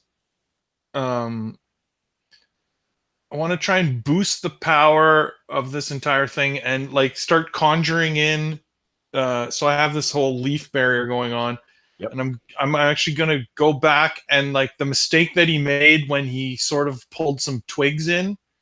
He's gonna now purposely, like snap some branches off, and Okay. he's going to start using them to tunnel into the ground beneath himself. Oh, interesting. He's trying to get Okay. away from this really big thing. I don't think I want to engage that at all. So So I he's think gonna that's try and like tunnel into the yeah, ground. that'll be like a utility spell. Like I think like burrowing your way through the earth might be a bit extreme. What I'll Well, they don't. say, I don't necessarily, Kev. I don't necessarily actually have to bury and get away, but it yeah, needs to look like that. Like if I'm, deep enough underground and just with some space to breathe air until they can't figure out where I went, yeah. then that works for me, kind of thing. What you could tell me is that there is an underground, a sewer tunnel or something like that that you're aware of Oh, yeah, beneath. that's true. Yeah, like an old tunnels that I've been in before that run under this park. Sure. So you sort of glance back and you see this manhole right near you, and you're like, shit. And you cast your thing. Okay, cool. So let's say that is, I'm just going to say it's utility. I think that's going to be about the same difficulty as making that. The flying carpet. Yeah, the flying carpet. So I'll set it at 3, and then go ahead and make your casting check. Utilities don't have extra things they do, right? No. Okay. Utility is sort of the catch-all, like magical, magical stuff. Yeah, magical fun stuff. All right, Yeah. here we go. Can you succeed? No. Oh, no. All right. So Wait, is there supposed to be 6? Purple? no, it should be. Did you add 3 purples to yours? No, I didn't think I did. Oh, you know what? Hold on. I'm going to move your character sheet because I keep, no, please re-roll. I keep adding the difficulties to yours. Oh, instead of to the dice. Oh, okay, yeah. Yes. Sorry, I'm a cheating fuck. I was Okay. just looking at it. I'm like, wow, this spell is really hard. No wonder I didn't do it. Sorry, no, it's my fault. Okay, go ahead and try try again. Yeah. Yeah, there we go. Sorry about that. Oh, Okay, so still no success though. still no successes, but you take 2 strain from casting it, right? Yeah. And you've got 1 advantage. You could use that to reduce the strain, or you could. What else could you do with 1 advantage? You got any Like, are ideas? they sort of a story thing, or what? Like, what's the? If you got a story thing you want to try and add, 1 advantage is not a huge life-saving kind of thing. No. But I was just gonna say that like the sticks have still joined the swirling leaves, and like instead of just paper cuts, like if they try and reach in and stab me this time, like they'll be Here's getting something. hit by sticks as well, kind of You thing. could notice a single important point in the ongoing conflict, such as the location of a door's control panel or a weak point on an armored car. Is there something you could notice? This is kind of like your opportunity to use 1 advantage to do a minor edit to the scene. Is there something you want to add to make things difficult for that giant thing coming out of the water? Well, I'm just gonna say that, like, there are some quite large trees that he's got to get past before he can get to me. Okay. Okay, so that would be actually imposing something on him. Like you would need more advantage to do this. This is just something you could notice that you could take advantage of. Oh, right? like next round. Yeah, it's like adding something to a scene to add an element that you could later rely on to help you. Okay, well, maybe I noticed that the entrance to the thing that I was looking at is only a movement away. Like maybe next round I could try this again, but actually be over the manhole. Sure. Yeah. Maybe it's just that the spell you're coming together. You weren't quite in line with where you thought you should be. Right. Okay. Yeah. No, love it. All right. So for them. Oh boy. Okay, so these things are going to come in. Oh, hold on. Before we go any further, you didn't roll any despairs in your spellcasting check, did you want to spend story points to either re-roll that or to buy successes? Oh, like right, Yeah. because I could, for one story point, you buy a single success, which would be enough for this spell to succeed. Yep, for it to go off. Absolutely. Oh, I see. Okay, yeah. Why don't we just like for fun, so that the whole adventure doesn't stay on this one story You for had a too bit of long. greasy push. All right, so you what does it look like as you pass through? So the sticks start, sort of digging up the dirt, and it almost becomes like quicksand or whatever. Like, you know, Like a Silas sinkhole? starts sinking. Yeah, like a sinkhole. He starts actually just sinking into the sort of dusty path. And right as he gets near the top, he puts his coat over his face, and he starts sinking down. And then you see his hand sort of reach up and grab that conch shell as he's going down, and then he's sort of pulled underground and then falls into this sort of little like pile of sand and dirt in this tunnel at the bottom. Why don't you give me I'm just going to set a difficulty here at give me a coordination check to see if you're standing. Or if he's fallen on his. Yeah, we'll just to see if he falls down or. Okay, so you're not. I don't think you. Oh, you didn't succeed, which means I think you fell, and you take another strain because you sort of tweaked your ankle. As soon as you get up, or when you get up, you'll notice that it's not affected. You know what? You still have one. Use the maneuver to kind of interact with the object and grab that thing. So you could spend the conch shell. Yeah, you could spend 2 strain to kind of stand up if you want to spend the maneuver, or you can wait till next turn if you like. I think he thinks he's safe, so he won't strain himself to get up this round.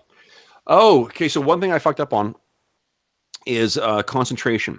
So the way concentration works, like the way you sort of manage your duration, like managing how many spells you have active at a time, is you have to spend a concentration maneuver to maintain a spell.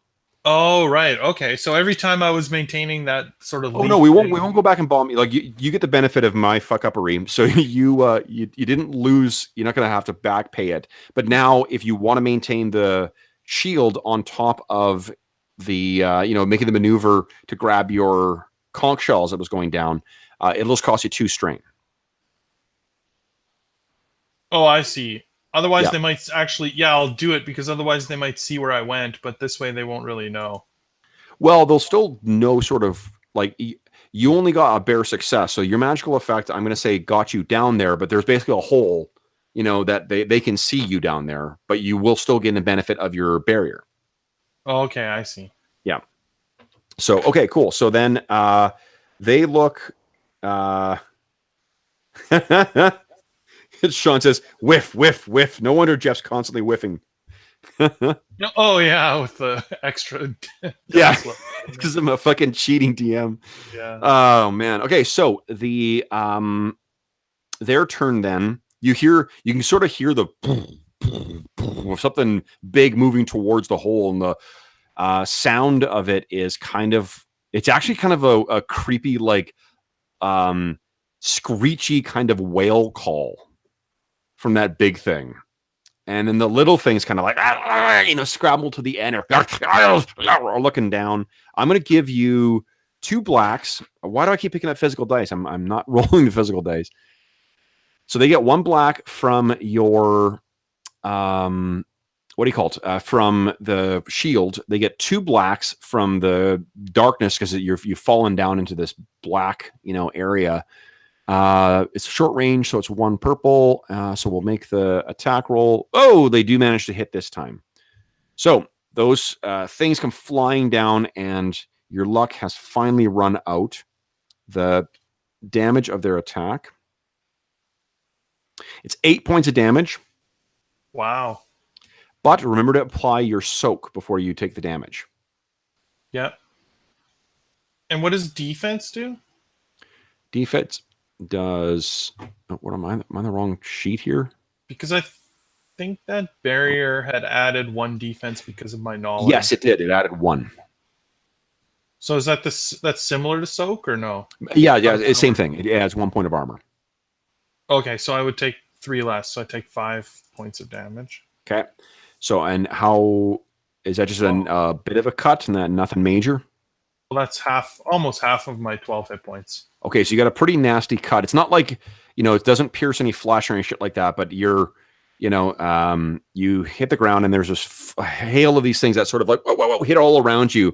And it's cut your coat and you've got a couple, a small laceration on your arm and a small one on your right leg, let's say. Yeah. Okay, your turn. What are you doing? Now I'm going to get up and book it down this tunnel. Okay. So you can spend your action to take a maneuver. So you take that and you race off down there. I think... I'm dropping the barrier at the top now. Sure. Why don't we just do this? Rather than, go through continued combat, I'm just going to set... I'll get you to make a stealth check and we'll oppose it with their skills. So let's see here.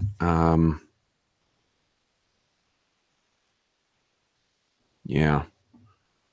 Are they trained in this? They are not. Awesome. So, and I'm going to give you 2 blues because of the darkness. Go ahead and make a stealth check, please. And we'll narrate through kind of what happens in the sewer. Oh boy. Holy crap. Okay, so but 3 advantage though, so you don't succeed. They see you. So you're sort of racing off down the tunnel. You can hear them scrambling after you. Unfortunately, you realize that this, dark and wet is kind of like these things' regular environment. So they are keeping up with you, but let's see. With 3 advantage. Well, I have an idea. Sure, yeah, go ahead. I'm going to say that this is like a very labyrinthy old tunnel system, and I've been down here before, so I actually know the layout fairly well. Maybe it's actually one of the ways that I have, snuck my clients sort of through the city before.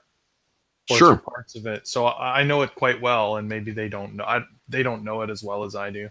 Yeah. Okay. So then I'm going to let them make 1 attack on you, and then next round they're going to get 1 downgrade. So basically, you'll downgrade the difficulty of your next check. Okay. Cool. Okay. So let's make their attack here. So your spell is down. So I no longer have that 1 defense. No, but you do have still 2 black from the. And I'm gonna give you 1 more range band. You're actually at long range from these little shits now. So let's see how they do. No, just 3 advantage. All right. So what are they going to spend their advantage on? I'm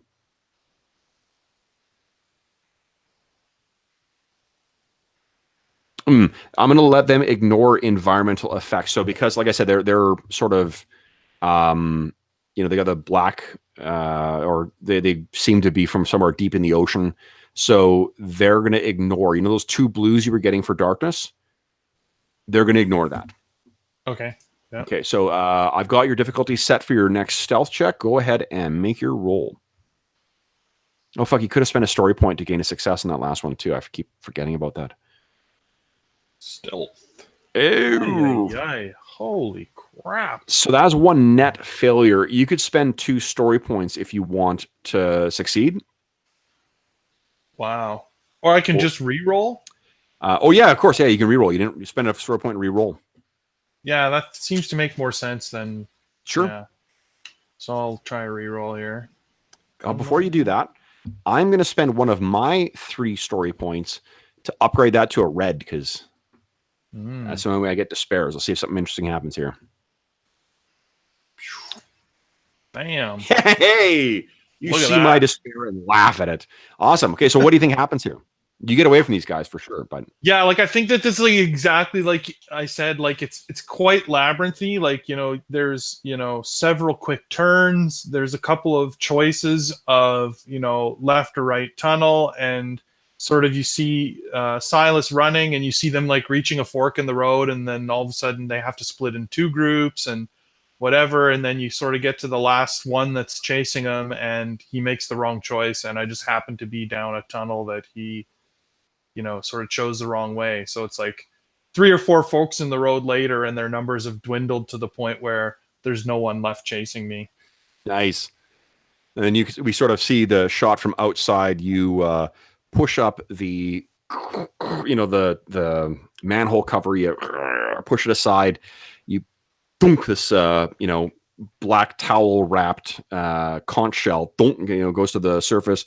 You climb up, and you're actually like right in downtown San Francisco at this point. There's he sort of inspects the holes in his favorite overcoat. Yeah, where these javelins have gone through.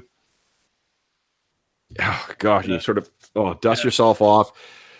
You push the you could even like gesture and do a magical thing, and it kind of the manhole cover slides across and dunk goes back down. Nice. And you grab the the thing, and you are ready to head back to your office. So first thing, because we're at the end of a combat scene, you do get to make a recovery roll here. So one sec. I don't remember offhand how that works. Here we go. I'm recovering from strain. Here we go. At the end of an encounter, each player can make either a discipline or cool check. Let me clear the dice pool so I'm not screwing you over here. Each hit recovers 1 point of strain. Oh, well, I'm actually cool is a pretty good one for me, so let's try it. Whoa, nice. So you recover 2 strain.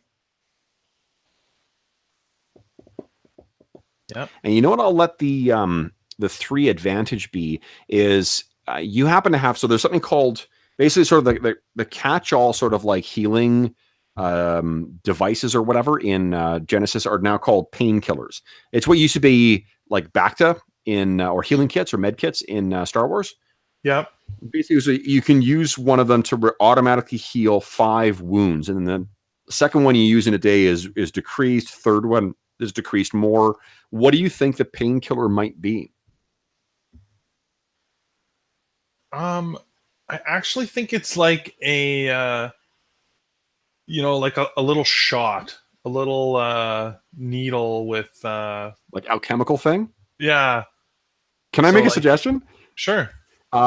It's you can see as you do this. It's basically diluted hide venom. Ooh. Like basically, it's like what Dr. Jekyll developed, a century ago or more than a century ago. Oh, that's cool. Okay, so you inject this, and you kind of you can feel this brief, wash of rage kind of go over you. But you can see your wounds have mostly healed at this point as well. Oh, sorry, but Sean, you're using this fancy highfalutin knowing the rules terms. A setback dice, I take it, is a black dice. I only know them by their colors. Oh no. Oh gosh. Okay, cool. So our scene cuts to your office. What does your office look like? Oh, let's see. What does his office look like? I think it's extremely disheveled. It is. It's a sort of classic, TV trope detective office. It's got the door with the glass window. It's got the vertical blinds. Yeah, Silas Black on the door. Detective whatever at large Discreet or whatever he puts on. Yeah. What's that? Discreet inquiries. Yeah, discreet inquiries. I like that. That's actually a joke back from like our high school days of playing Call of Cthulhu. That's funny. Yeah. But then it is like inside is disheveled. There are like little magical items, trinkets, papers, books, folders, just stuff everywhere. It is an absolute disaster in there.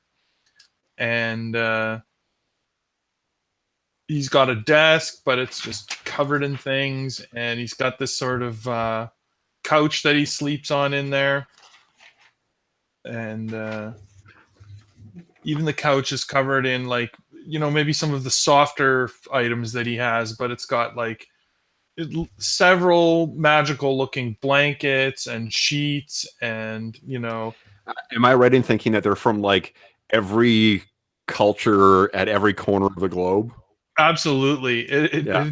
None of it makes it. He's got like a pillow that's got this fine needlework that was obviously done by some old witch or something at some point, and everything's got a story, and he's gathered it all. And to him, it is in the right place. Like it would look like absolute chaos to anyone else, but Yeah. if he was to go and reach for his magic ring, he knows exactly where it is. He knows where that needlepoint pillow is. To him, it's all where it should be. Okay, cool. So we'll say that there's at least 2 other implements in there. And we're going to fill in whatever we want those to be afterwards. But I'll give you, because rings are actually like they give you different benefits as well. And I like Okay. that idea of you having multiple things you could be using. And I think rings are actually key to a specific type of spell. Now that I think of it. So you could say like it's a ring, it's a yeah. conjurer's ring or something like that. Oh, that's kind of cool. Yeah. Let's see. Let me quickly just look through the. Sure. I think, what was it on page 2 something or other?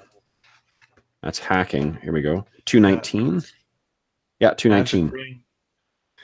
So Magic Ring does. They're items of great power and danger. Good to know. So you choose one type of magic skill and then select 3 effects that can be added to spells cast by that skill. 2 of the effects can normally only increase the difficulty of the spell by 1. The third can normally only increase the difficulty of the spell by 2. When the user casts a spell, adding these effects do not increase the difficulty of the spell. That's pretty fucking badass. However, when using a magic spell, you must always upgrade the difficulty of any spells you cast once. And, awesome. So that means there's always going to be 1 red dice. Right. And you increase the base damage by 2. So that's probably why you maybe had a really bad experience with it. So I guess first question is, what effects does this magic ring benefit? And then let's what is it? Let's say it's an attack ring. Attack ring. Okay, cool. But so like that's maybe that's why he's afraid to use it. Like he's used it once and it almost killed him. And so what that means, you get 2 benefits that upgrade by 1 and 1 that upgrades by 2. Like 2 of the like so type effects. For instance, like fire is a 1 upgrade. So that could be one of them. You get burn for free. Oh, where are these effects from? Is that listed under the spells? Page 215, yeah. Well, for the attack one. All the little like +1 purple, those things are the effects. Oh, okay. Yeah. Oh, I see. Yeah, okay. So wait, it has 2 of the +1 purple things and 1 of the +2 purple things? Yeah, and 1 of the +2 purples. Okay, so let's say it's destructive. Love it. Oh, yeah, it's destructive. And it is fire and blast, and it's something you stole from a Balrog. That sounds good. Okay. Okay, so this thing sort of like smolders. It's as if it's like made of coal still in a fire. Nice. And you know that the like demon lord that crafted this thing, that put a piece of its essence in it, the last time you used it, it learned a part of your true name. So that's why he's afraid of it. Yeah. He only would bring it out if he was in dire need of... Love that. Okay. And what's your other one? It's be a magic wand. Yeah, let's say he's got a... So you determine one effect that it lets you add to any appropriate spell without increasing difficulty. And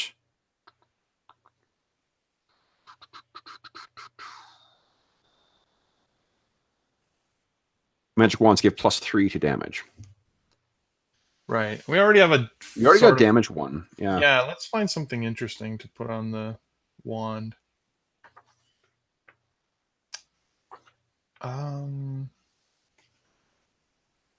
Curse. Barrier. Conjure. Yeah. Well, you said something about a hag before. It could be the hexing thing. Yeah, maybe it's a cursing wand. And could give you a free range with it. Because curse has a range of short, which means you could increase the range of curse to medium. Yeah, nice. Okay. Cool. Okay, cursing wand. Love it. Okay. All right, so those things are sitting around as you walk in. The door throws open. Is it all sort of in one room, or is there like a reception area and then you go in somewhere else? Yeah, there's no reception area. It's just sort of one open space. One open space. Okay. Yeah, it's got bookshelves on one wall, the couch on another. There's a TV in the corner, maybe a laptop on the desk. Okay. So you walk in, and then there's probably like a view of maybe like I don't know, some darkened park outside. Yeah, that sounds good. So it's not just a view of like another building. Yeah. So the wand is in a glass box with a wooden base, and it's on two little stands, and sort of scrawled in this real chicken scratch writing. It says, "Cursed wand." Is it on a post? What was that? Is it on a post-it? Yeah, it's on a post-it. Cursed wand. What's the ring called? The ring is... he doesn't know the name of the ring. Okay. Maybe that's one of the things that he's... what does he call it then? More about. What does he call it? He calls it... he just calls it danger. Danger. Do not touch. He's got danger in a, like one of those little paper envelopes. Yep. Inside of a plastic baggie, inside of a wooden box that he keeps in his wall safe. So you do have to, you get in there, you spin the combo to this big wall safe. You throw it open, and what you see is as always is the case, there's a little like brown burn discoloration where you can see that the ring has, burned its way through. You kind of look at it, and then you hear for a very brief second the voice of that demon that you stole it from. But it passes. You grab a set of spectacles that you've got in there that seem a little small for you. But these are kind of like divining spectacles that you had obtained from a leprechaun jeweler. So you grab these things because you want to look at what you've got in your wrapped up in the black towel. You walk over to your desk, you plunk this thing down, and you unfold it. And what you see is, again, it's a conch shell with these really strange markings. They look like they're like cracks that have appeared in the shell, but they glow with this dull blue color. And there's small bits of electricity that sort of arc across this thing. What this is, it's not a very big shell either. Like, it's not like a mass. It's like a, the kind of thing you could blow into. Yeah. Right. What this thing is it can be used as an implement to cast magic as well. And when you cast an attack spell, the first range effect does not increase the check's difficulty. You must add the lightning effect with no increase in difficulty, so it arcs out, lightning, and it increases the base damage by 5. Wow. You also believe it has other features, but you have not uncovered what those are yet. This, and then you hear sort of a voice that sounds like kind of, it sounds like it's being like shouted through a tight pipe. So it's got this weird echoey kind of flavor or quality to it. And it says, the Nino will not be happy to have lost that. And you kind of spin around and you realize that you're not alone. Now, just to clarify, was I taking this thing for myself or as a job? I mean, you tell me. I think, given what we know about your guy, you may have taken this yourself. Yeah. Okay. Maybe I took it I found out about it and I want to examine it. To me, it's one of the most powerful magical items that I knew of in the San Francisco area. And so I wanted to get my hands on it. Let's, let's see how much you know about this thing. We know that you definitely knew about that it was there. I'll set it at 2. Go ahead and give me a lore check, knowledge lore. Let's see what else you know about it. Sheet bigger. Come on. God. Oh, look at this. Okay. Ooh, one nice. Success. You know that this thing did not originate with the Nino. They stole it from someone. So it wasn't theirs to begin with. Yeah. That's probably all that my character needs to justify putting his hands on it and taking it from them. He's probably totally okay with it. Yeah. Okay, so now back to where you said I realize sure. I'm not alone. So you realize you're not alone. I quickly lock the safe and spin the little thing, and swivel around. So what you see standing in this, you now can see this figure who is standing perfectly still. Like you missed him because there's just so much stuff in your office, and this was not something. To be honest, it looked like a statue. But standing forward is this. It looks like the form of a man, but it is bald, and it's taking a hat off of its head. It's got like a fedora style hat. It's wearing a dark blue, almost black suit.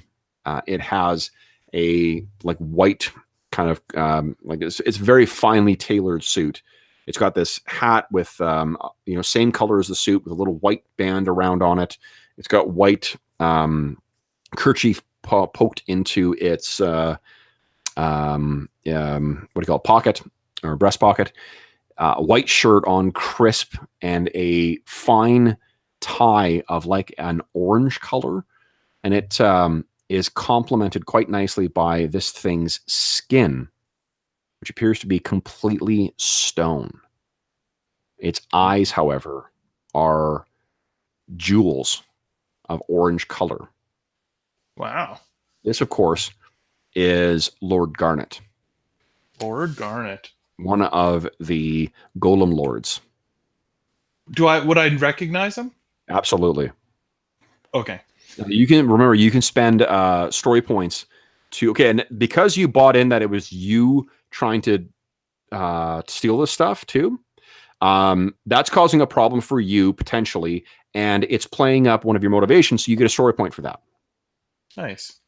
And remember, you got that heroic ability where you could spend a story point and add that this guy, that people you encounter are contacts of yours. Oh, right. I see. Yeah. So he steps forward and says, I wouldn't worry. He says, no need for that, Black. I'm not here for your baubles. Okay. I pull out my sort of visitor chair. I lift a big pile of papers off of it, move them, close my laptop, and put them on top of my laptop. Okay. And then go around to my side of the desk and sit in my chair and pull out I have a pipe on the table, tap the old tobacco out, take some sweet tobacco out of a thing, light it up, and say, "Well, then, what can I do for you today, Lord Garnet?" He looks over at the chair. He looks back at you. In spite of his face made of like very, very dark, dark stone, he does sort of arc an eye up. Yeah. And he walks over and carefully sits down on the chair. And you can hear the creaking and straining of the chair because he's clearly like completely made out of stone.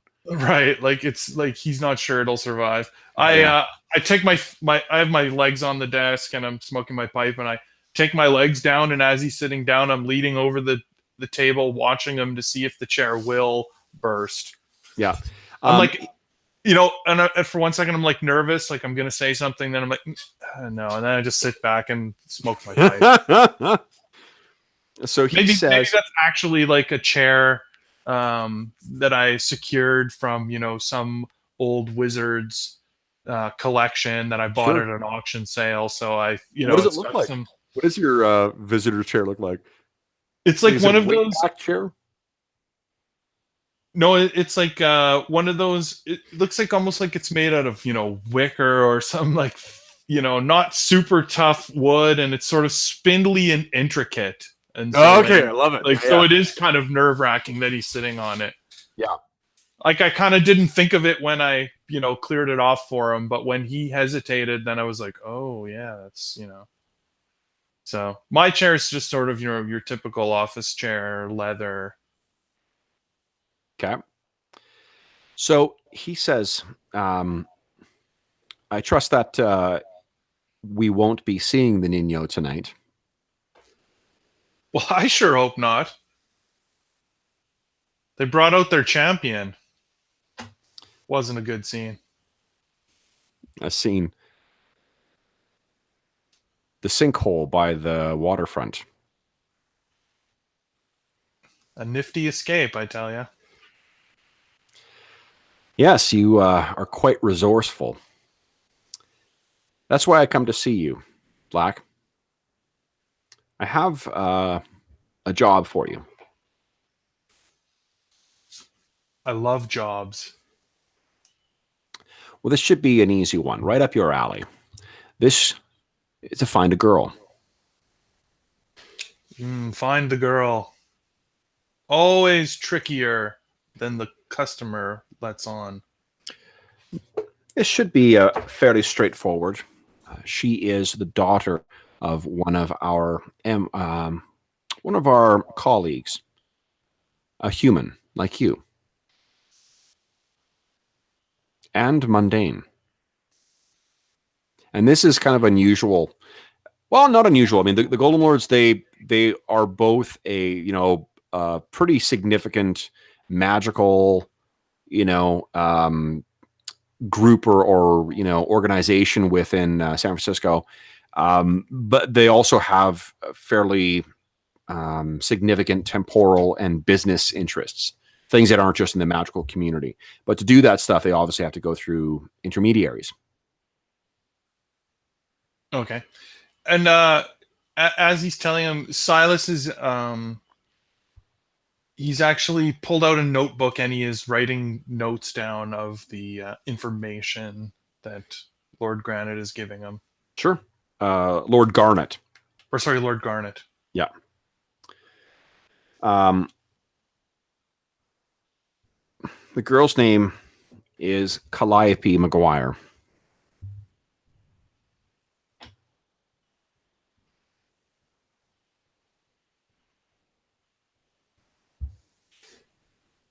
Calliope. Never heard of her. She is, there's no reason you should have. She works, she is the eldest daughter of the one of my colleagues and the apple of his eye, as it were. Unfortunately, she is a quite spirited young woman and has taken off with a somewhat bad sort.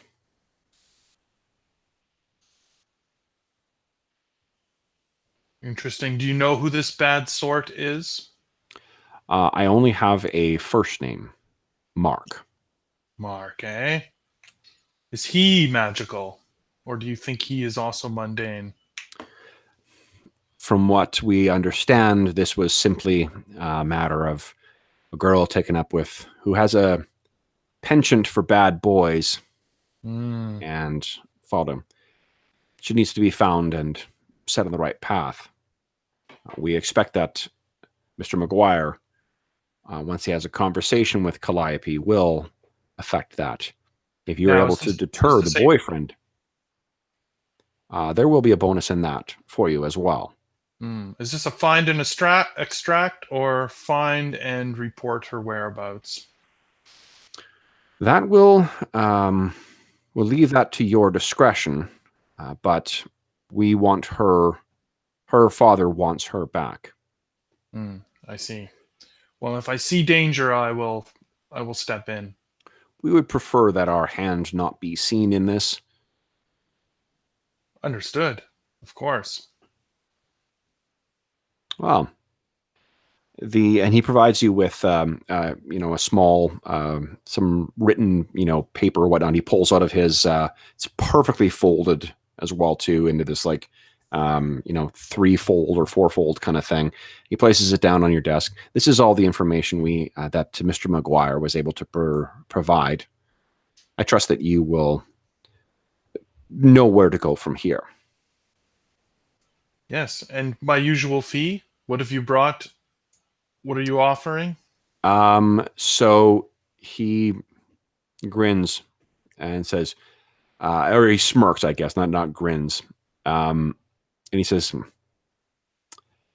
I have something on completion of this, the 3rd and 8th chapter of the Book of Dizam. Ooh. Wonderful, wonderful.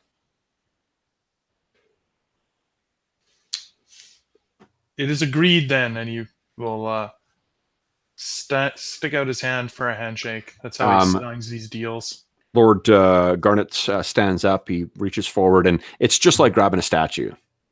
Okay, but there's a little spell that Silas uses for this. So it's like as they shake, sort of this like letters and sort of all this like like a contract spell. Yeah, like a contract spell like flows. Yeah, I love that. Okay, cool. Yeah, that's great. And, like kind of envelops their hands, and then as the spell dissipates and you pull your hand away, there's like on the hand that your hand is sort of the terms of the contract, and then it fades into your skin or whatever. Yeah. And I think he's already prepared his end of that as well too. It's a mage's bond kind of thing. Right. Yeah, that's terrific. You get a story point for that. That's fucking awesome. So so the sort of the letters disappear. He nods. He says, "I will leave you to it then. You know where to contact me." He turns and walks out. You hear the floorboards creak underneath him as he walks by. Effortlessly, he still moves like he's a dancer almost. Perhaps a survival. If you're that heavy and that potentially destructive, you learn to be very, very careful, right? As soon as he leaves, and I'm sure he's left, I quickly drop my pipe, jump over my desk, and check my chair. Okay. Just like, whoa. Yeah, astoundingly, there's nothing. You get the sense that he's got a good eye for what will support him. Well, it's not even that. Like, there's no fucking way that chair, the way you've described it, that it would have held him. What he could have done is, like, he's made of stone and whatever else. He could have put himself at a specific angle, so he would just, like, if you'd move the chair away, you see him still sitting. Right. Maybe he didn't put his weight on it. Yeah. Okay. That's the thing with the what do you call it? The Golem Lords is the I mean, they fake at being mortal and normal things and like whatever in a fairly convincing way because they've had centuries and centuries of way of practicing that. But like they're not fucking human. They're completely inhuman. Right. They just pass as a good reminder to you that, you know, Lord Garnet may seem charming and friendly and whatever else too, but he is a phenomenally powerful, inhuman, magical entity. Right. So, Excellent. what are you thinking? Yeah, I was just trying to think of like how does Silas start his cases? I think actually so um he would actually start this like we're assuming this is the modern world, so Yep. you know, he's going to do an internet search, he's going to see if he can find pictures of her, if he can, so he's going to go through the folder of what they've given him, as well as sort of, you know, just the basis of internet search to see if he can find a Facebook page or Instagram Sure. and pictures of this girl and maybe pictures of Mark. Okay, so What he let's do can this. sort of gather. Let's I know yeah, he doesn't go. have computers, but I'm assuming that it's like he's Leia can got ride a like speeder bike. base computers. Yeah, Yeah, like let's give me a. What I'm going to say is that the results of this will tell me whether or not, well, how proficient your character is with computers, how they get along with you, and how much information was available. You know, like whether her okay, Facebook profile was private or public or right, whatever. absolutely. Yeah, So just roll computers. yeah, please. I got the difficulty set as average. Where is my cursor? Oh, there it is. Like, well, I got 2 monitors. Oh my god, 3 failures. Okay, so 3 failures and but an advantage though. So let me think here. Everything that she has is private. Yes. But I managed to find 1 picture of Mark. But here's the yeah, I'm fine with that. Yeah, there's a picture of her and Mark, and I'm going to give you one extra thing too.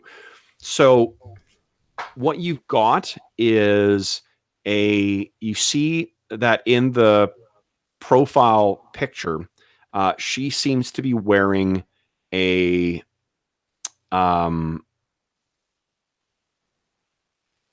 she's quite young, so she's wearing a shirt with which looks like it's a staff shirt from some local seafood chain. You know, someplace that has you know, down by the waterfront where they Something that serve. I recognize, like Yeah, the specific thing you kind of look, and what I'll say mechanically is you're like streetwise check to try and, you know, drum up more you know, more evidence or whatever. yeah. Is what we will well, I'll give you a blue on that. Now I'm going to steal an idea. Now I don't this actually might be in one of the source books for Edge of the Empire, but there's actually something from Five Rings that I really like, where it is basically like it's a way of counting your successes. So like you have to get a certain number of successes, and then you sort of are able to trigger the outcome you're actually working towards. So I'm going to steal that same idea. I'm just going to find the language for it. And I actually need to go to the washroom very quickly as well and grab another drink. And then we'll do some, okay, it's called Momentum. Ooh, momentum. Yeah, so basically, once you reach a certain level of momentum, then you'll achieve the goal you're looking for. Cool. And what we'll say is that we'll just sort of like, you can't use the same skill more than once, and we'll kind of alternate between, like, you know, you've tried to do the internet searches, she's not on, you know, you get maybe like a picture from LinkedIn and you realize that's the same one that her dad supplied, right? Or at least that Lord Garnet supplied. And you see her thing is sealed, or Facebook is sealed. You can't find her on Twitter. You can't find her on Instagram, or at least the Instagram is private. So you can see the picture, but that's it. And maybe like one of those is where you found the picture of Mark. Well, what I was thinking, Kev, is like maybe I see that, you know, this seafood place, and then I just do like a image search of this restaurant, and it just so happens in one of the pictures, there's another employee and it says Mark on his shirt, and I'm just like, oh, maybe this Mark character worked at the seafood place as well at some point. That's a little more than the blue. Like, I think knowing where to go to try and find her is probably enough, because I don't think this guy actually, that's not how they met. Okay. Yeah. But that's fine. I mean, I like the idea of throwing out those story ideas too. So I don't want to say just because I said no now, it doesn't mean I'll keep saying no. So keep going with those. Okay. And the rationale, just so you know, too, like I think the extra blue to know where she works, that's what I'm the story rationale for that extra blue you're getting from that. Right. Right. Okay. If you had rolled a triumph, that's where absolutely, like, it would be an easy way to connect to Mark. Like, not only are they dating, now we know how they met, and probably also how to find him too, right? Right. That's the quality of those two things. So let's take just a like 3-minute break. Yeah, I just need to get some water. Okay, cool. Yeah, and then I will be back then.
All right, sorry about that.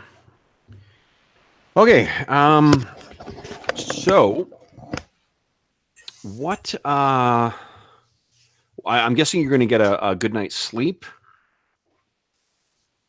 because Yeah, because I'm quite injured, and oh no, I can use one of those things. yeah, I think the hide, what do you call it? Hide shot got you So back that up. could cure that, but then I still have 8th strain, so I don't know how much that goes away when you sleep. As long as you get a good night's rest, it removes all strain. Oh, okay. Perfect. Yep. And then also, each full night's rest heals 1 wound. Are your wounds all gone? Yeah, if we're saying that hide potion clears 5, that's exactly how much I had. Yeah. Okay, great. So you've got so that you get a good night's sleep. Next morning, you wake up, and what are you going to do with what's the next leg of this investigation? Well, I think the best connection that I have is the seafood place. So Let's before we jump into that scene as well too, I just want to quickly draw your attention to non-combat use of spells. oh, yeah, we haven't really looked at that yet. No, because this is your opportunity to do, it's like some of them are like attack and barrier. This is neat. Barrier magic lets the spellcaster protect himself from adverse conditions of all types. So your character may create a bubble under the ocean so you can travel underwater. A barrier that shields you from flames as you walk through a burning building. That's kind of cool. Which page is this on, Kev? Page 212. Oh, okay.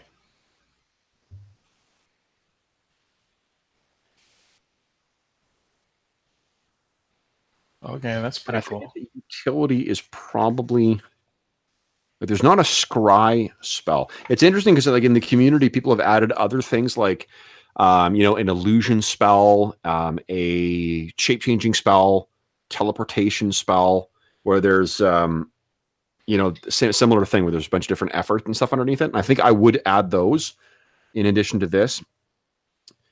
But utility covers all the minor things. So I guess the reason I wanted to draw it to your attention, I don't want it to be the, go-to always thing you use. But I will allow you to, I mean, if you want to use, if you can think of a cool magical, way that you would scry or detect or something like that, I'm cool with kind of improvising that as well. Right. I'm not saying you have to, like, there's risk that comes with the use of magic, right? Right.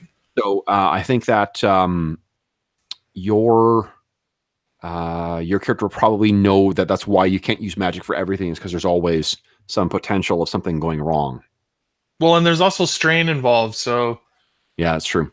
if you get into combat trouble and you've used all your magical spells for the day, just messing around, you could be in big trouble. Yep. Yep, I totally agree.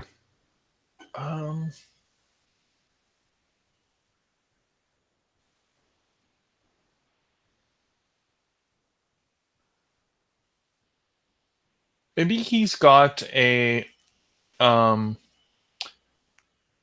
a sort of a glimmer like spell or an illusion like spell that, because one of my favorite story things is that, the Doctor Who badge, where he shows them the badge and the person always sees exactly what Yeah. they need to see, that he's a person that they should trust. Yep. And so, maybe he's got something similar where he's got this sort of, shimmer or glimmer spell, and like it'll, so for example, if he was going into the seafood restaurant, he could put it on himself, and if an employee stopped him when he was like in the back, he would look like he's wearing the meat delivery guy uniform or something, Yeah, and I they love would that. just be, oh, are you the new meat delivery guy? And then like my character always has to sort of intuit what they're seeing, like, Yep. oh, of course, yeah, sure. Where do you want the meat delivery? Like he's got to figure it out. He doesn't always know exactly what they're seeing that's giving him the sort of advantage in the situation. So give me 1 second. I'm going to see if I can find where I saved that illusion thing. So like I would say he has to precast it if he's going to use it in a situation. So if he's going to go into this restaurant and use it because he thinks he's going to poke around somewhere where he shouldn't be, it's just also something that helps him hide his magic from the mundane world. Mundanes. Yeah. No, I like that. Let me just see what it's. Okay, so. And maybe this is one of the first spells that he ever learned, and sort of what set him down the path of his life. So it's something that is maybe this could be his signature spell going forward if we ever If play you got this again. that thing, oh, cool. And then you would pick a specific combo of it. Okay, so if you take, I just sent you an email with a link to it. This is the,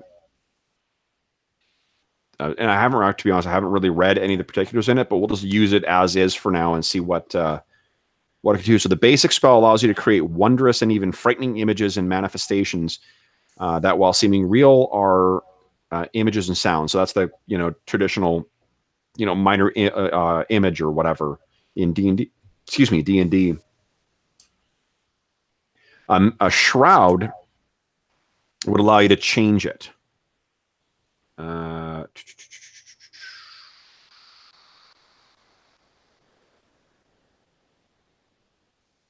Basic shroud to hide objects and creatures and even make them invisible. You choose one silhouette, 0 target they're engaged with. You make a check. If it's successful, until the end of your next turn, increase the difficulty may just see the object. So basically, what I'm going to improvise, basically, I'm going to say a difficulty 2 if you're casting it on a like round by round basis, and you'll just have to maintain it. So you have to constantly be kind of concentrating to keep it going. Okay. Okay. So let's just see how. So wait, how much strain is that then? 2. Casting a spell is always just 2 strain, and then more if you get more difficulties or more. No, but how much is it to maintain it? No, nothing. 1 maneuver. Oh, you just have to use a maneuver. All right. Yeah, okay. and you always get 1 free maneuver per turn.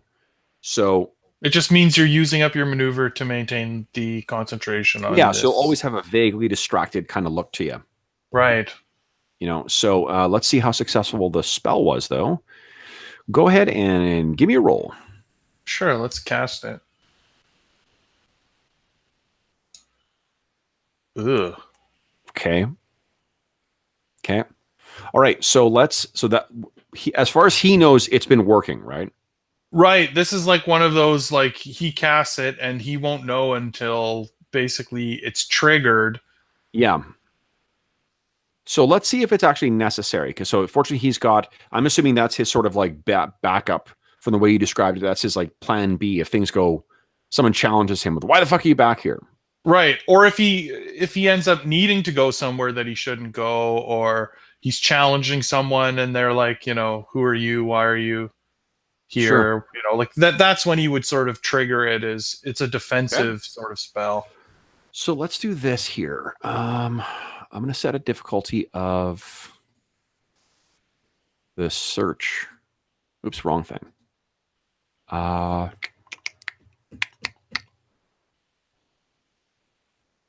Right, because at first he would be attempting, especially at a recon thing like the seafood restaurant. Yeah. He doesn't have a problem saying, I'm looking for Calliope. Yeah. Okay. The difficulty is set whenever you want. I've got your blue from the internet search as well. And so this is for Streetwise? Yeah. Yes, please. Streetwise. Bam. Hey, hell yeah. Nice. All right. So that's 2 successes. So you've generated 2 momentum towards what you need, and 1 advantage. So I think you could apply a blue on your next check. But let's talk about what this means. So you go to this restaurant. Yeah. Daytime, nighttime. What do you think? Probably lunchtime. Probably lunchtime. Okay. I'm hoping that there'll be lots of staff on hand because I want. Oh yeah, absolutely. Yeah. So you show up at lunchtime, and there's it's a busy rush of tourists and daytime kind of like local workers who are taking a ducking out from their offices to come for lunch, and you're sort of these people are all rushing around, and there's a small wait at the front for people to be sat. And as you walk in, there's a hostess who kind of says, "Oh, good afternoon. Are you meeting someone here?" Good afternoon. That would be wonderful if I was. I'm actually looking for one of your employees. Girl by the name of Calliope. Calliope? Oh, I think Calliope, she was a waitress, right? Yeah, she used to waitress here. I don't think she works here anymore. Oh, no? No, hold on. Natalie, and someone who's like probably about 10 years older than this girl walks over and says, "Yeah," and says, "This man was looking for Calliope." And she looks up and she says, "Oh, I'm sorry. She doesn't work here any longer. Are you a friend or?" Yeah, you could say that. I'm a friend of her father's. Oh.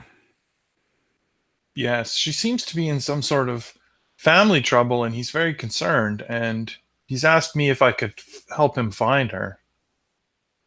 Oh. Well, I'm sorry, I don't. She gave her notice not long ago. A week, maybe more. Any idea what she was doing? I'm not sure. I'm Do you not know sure if if she was leaving. do you know if any of the other staff were friends with her?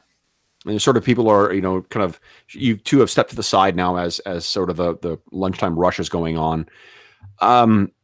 We friends. I mean, I knew her in passing. She was a nice girl, but Mm. um, What about Mark? Do you know anything about a Mark? Mark, Possibly a boyfriend? she was dating someone. Uh, he came by to pick her up one time. Um, hmm, artist type maybe. Mm. You said he picked her up. Was he? Did you see what he was driving? No, he came into the restaurant to pick her up. Oh, okay. Did you notice any distinguishing features that he had? Tattoo, A tall white boy. birthmark, He had a beard, fairly long hair. beard, long hair. Okay. I'm taking notes in a little notebook as she's Yeah, talking. he goes out and okay.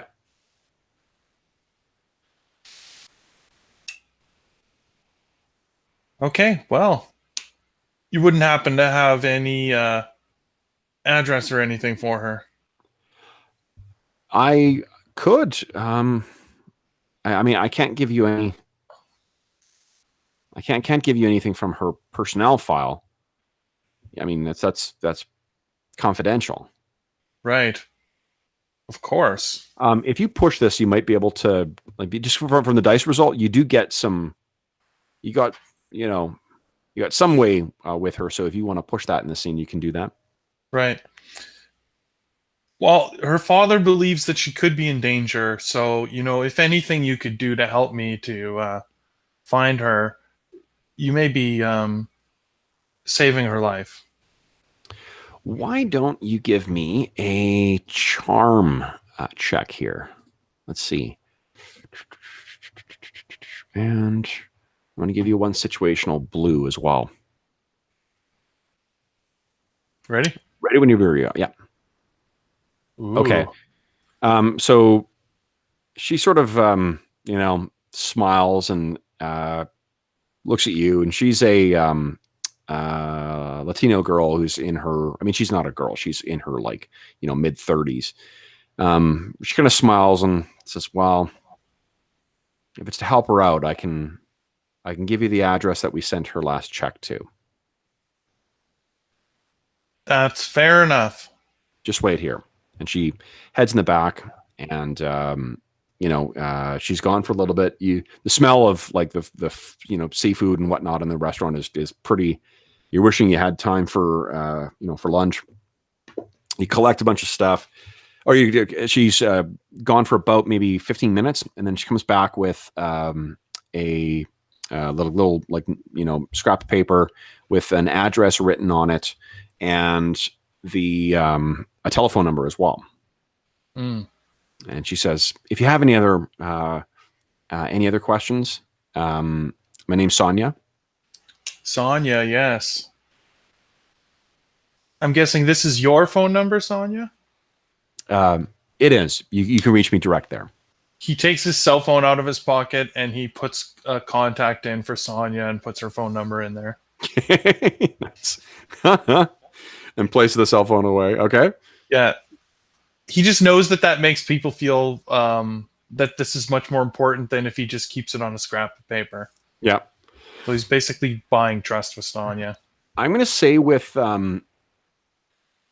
so one of the sort of like standard sort of things from the setting, you don't have to spend any spells or whatever else on this, is that for whatever reason, you guys all kind of have like perpetual minor glamours that just hide some of the more like the weird, obvious magical shit. Like the fact that you're walking around with a staff in the middle of modern day San Francisco, people just don't notice that. But there are times when there are hiccups in the staff or in the spell. And that'll be things like where, just because of the, people's, latent magical sensitivity or whatever, that sometimes they're able to see through the glamour. And the reason I mentioned that, I should have moved. I just realized we've been looking down the whole time. I should have moved my fucking avatars up. 1 second, I'm gonna do that so I can. Top. There we go. Awesome. I gotta stop fucking crooking my neck down then too. What's happened is that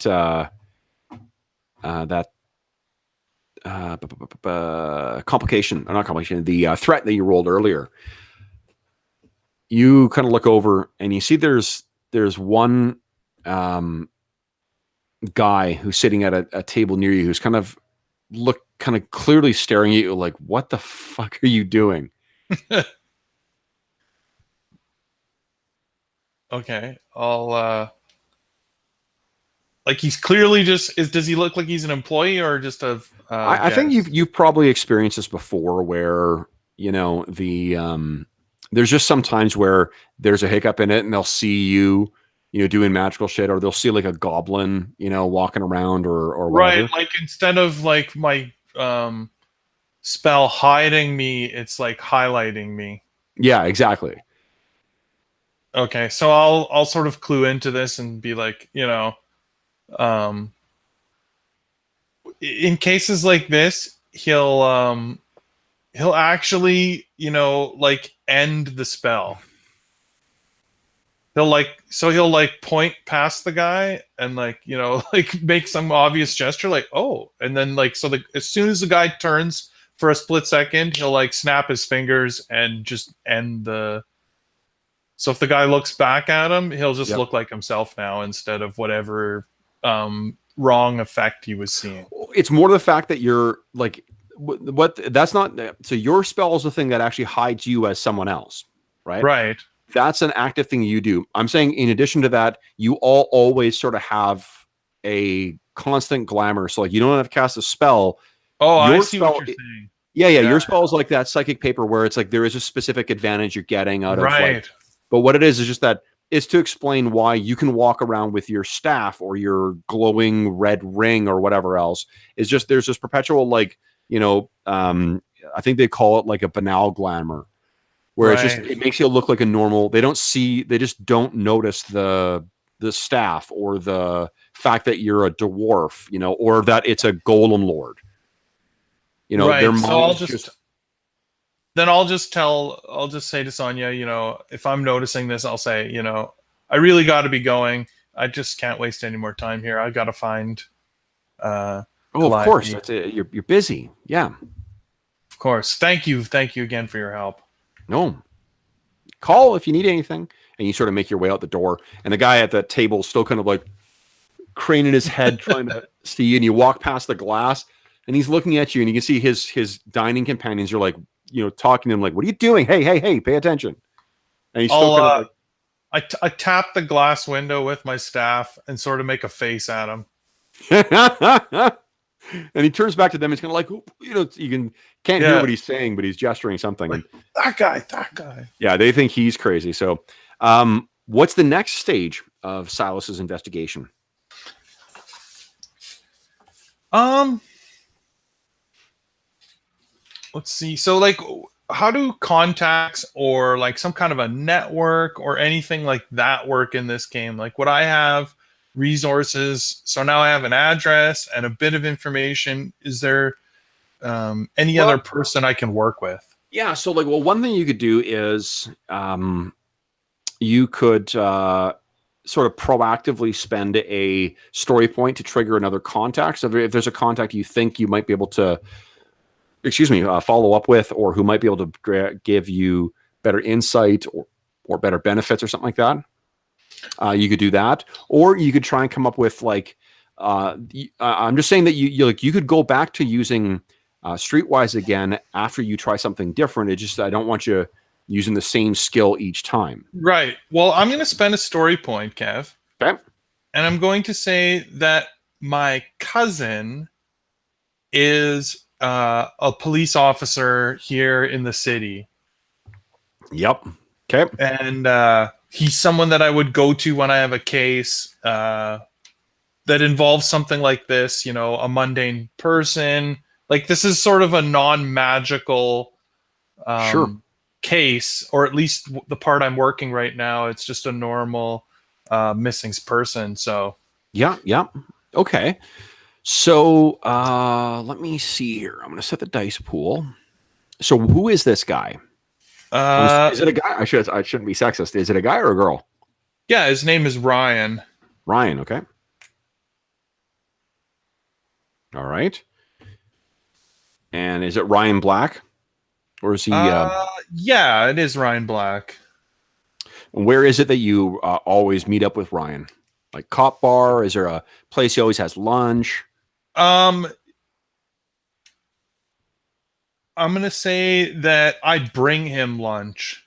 So I stop at a sandwich place after being here at the seafood place. I'll stop at this deli on the way and grab a couple of sandwiches, and I'll meet him, in front of the station for lunch. Sure. Is he a well, I guess if he's got useful access, he's probably a detective or something like that. He's not a Yeah, patrol. I was gonna say he's a detective in the drugs. What do they call that? The vice. Vice. Yeah, he's a vice cop. Okay. What does he look like? Older than you? Younger than you? He's my younger cousin, maybe about 5 years younger. Okay. And real straight-laced, young, typical cop. So he's got a short haircut, clean-shaven face, pretty muscular build. And I'm going to say that we sort of trade. He's one of the few people who kind of know a little bit about the magical world existing. And so we sort of trade favors. When I need mundane stuff like this kind of missing person thing, he helps me out. And sometimes when his vice team runs into, the magical ramp of the world, he'll sometimes call me in for help. Like if they find a substance that, could be a drug or could be some kind of magical whatever, I sort of advise him on it. Okay. Yeah, no, that makes absolutely. I love that. Okay. So you are he's leaving the precinct. How old is Silas? I don't even remember. He's just in his early 30s. Early 30s. Okay, so Ryan's in his late 20s. Late 20s. Okay, so he's fairly he's got a pretty nice if reasonably priced suit on. He walks out walks out of the precinct, and he's on his way somewhere, and he sees you waiting there with the bag, and it's got the logo of the deli that you always bring him his stuff from on it. And he says, "All right, look, I'll tell you, I'll meet you. I can't make lunch. I'll meet you there." Whoever he was with, walks away, and he says, "Silas." Ryan, I know you can't avoid the corned beef. And I'll hand him his sandwich. He says, "What is it now?" All right. So he says, "No, let's not do this here, though." And you guys, we sort of cut to you guys sitting at, maybe some like a park, a bench in some park. Yeah. And he's, you guys are tucking into your stuff and he drinks. And he says, "So, and we'll, he says, so this girl." Yeah. Calliope McGuire. And I'll go through the thing. She's the eldest daughter of Mr. McGuire. He's a business contact. She's, kind of gotten in with this bad guy, Mark. Don't really know his last name yet. I kind of got a description. Maybe I'll show him the, photo where he's in the background of some picture, so it's not very clear, and give the description that Sonia gave. That's all I know. I have this address where they sent her last check, and I'll show them the address. Okay. And just say, any information you guys might have or you could look up here would really help me out. Okay. So go ahead and click roll on the dice pool. I put in difficulty and then the blue you got from the other the restaurant, and his stat and skill. Oh, okay. So just hit the dice pool button? Yeah. Oh, wow. Really interesting. Okay. That's a crazy, strange roll. Yeah. Okay. So no successes, a triumph, and a massive amount of advantages. All right. So first, the advantages. Well, first, let's do this. Let's focus on what you're going to do. So he goes through this and he says, "Yeah, I'll do that," and he's going to look into this stuff for you, and he's going to have something coming back. And in the interim, what's the next step you are going to take to investigate? Well, I'm going to go check out this address that I have. Okay. So let me think here.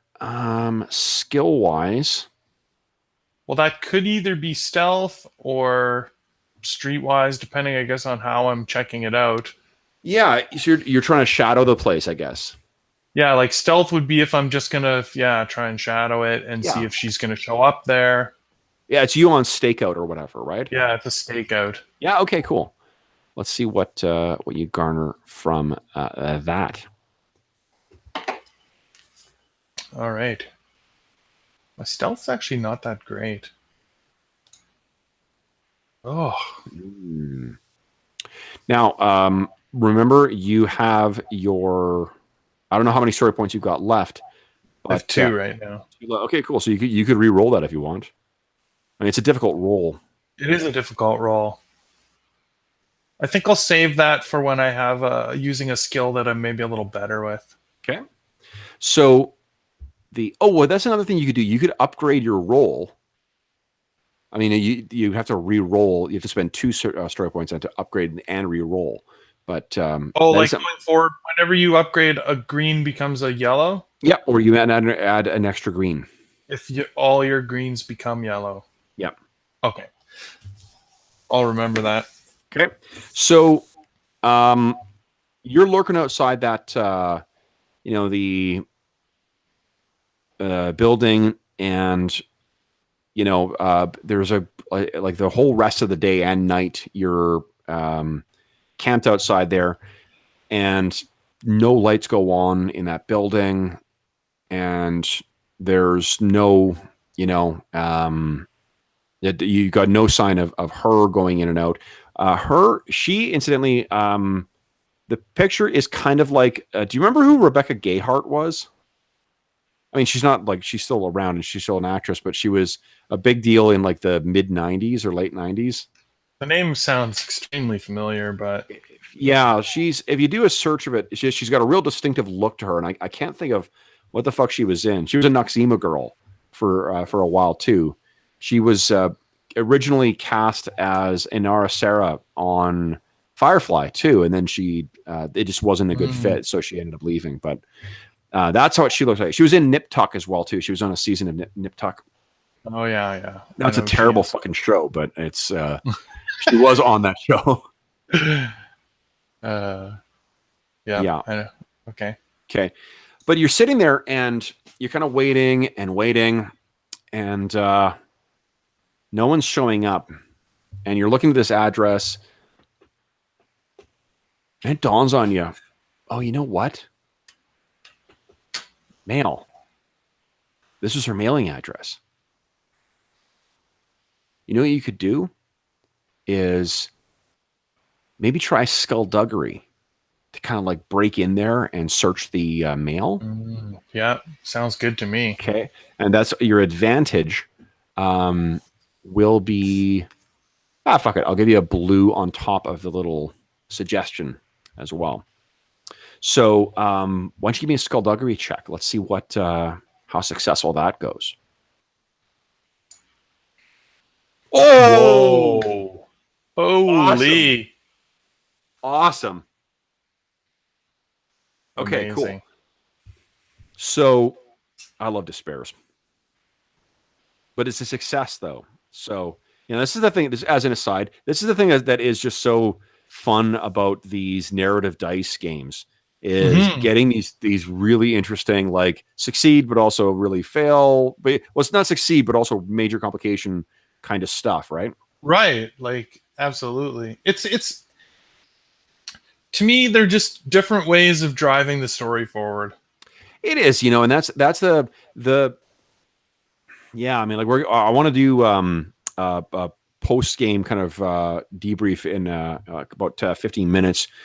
But that's one of the reasons why I think it's cool. It will be good to have two different styles of games, like an OSR, more game simulationist kind of driven thing, and to satisfy that sort of game craving, but then also have something like this where it's very loose and kind of Yeah. we're using the game mechanics and the dice to just learn what's going on in this story and find what interesting twists and whatever else are happening.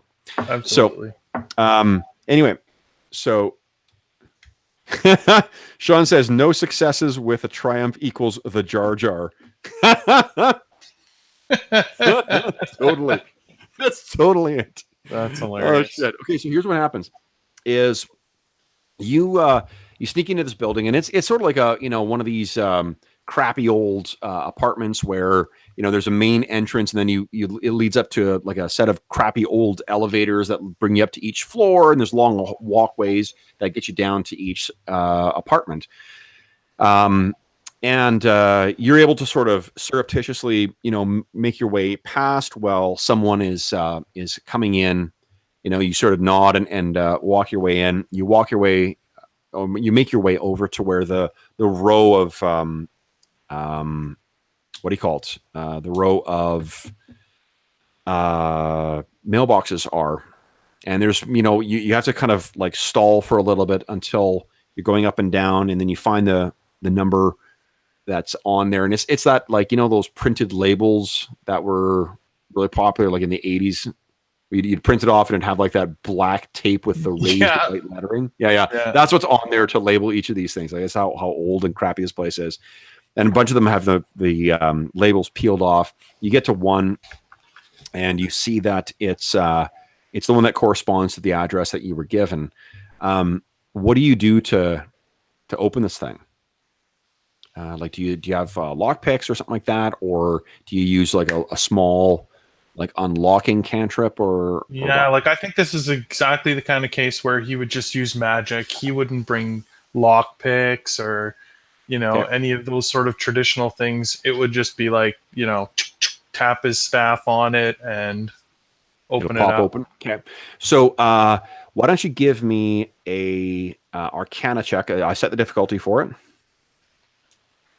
And it'll be 2 strain, because anytime you engage magic.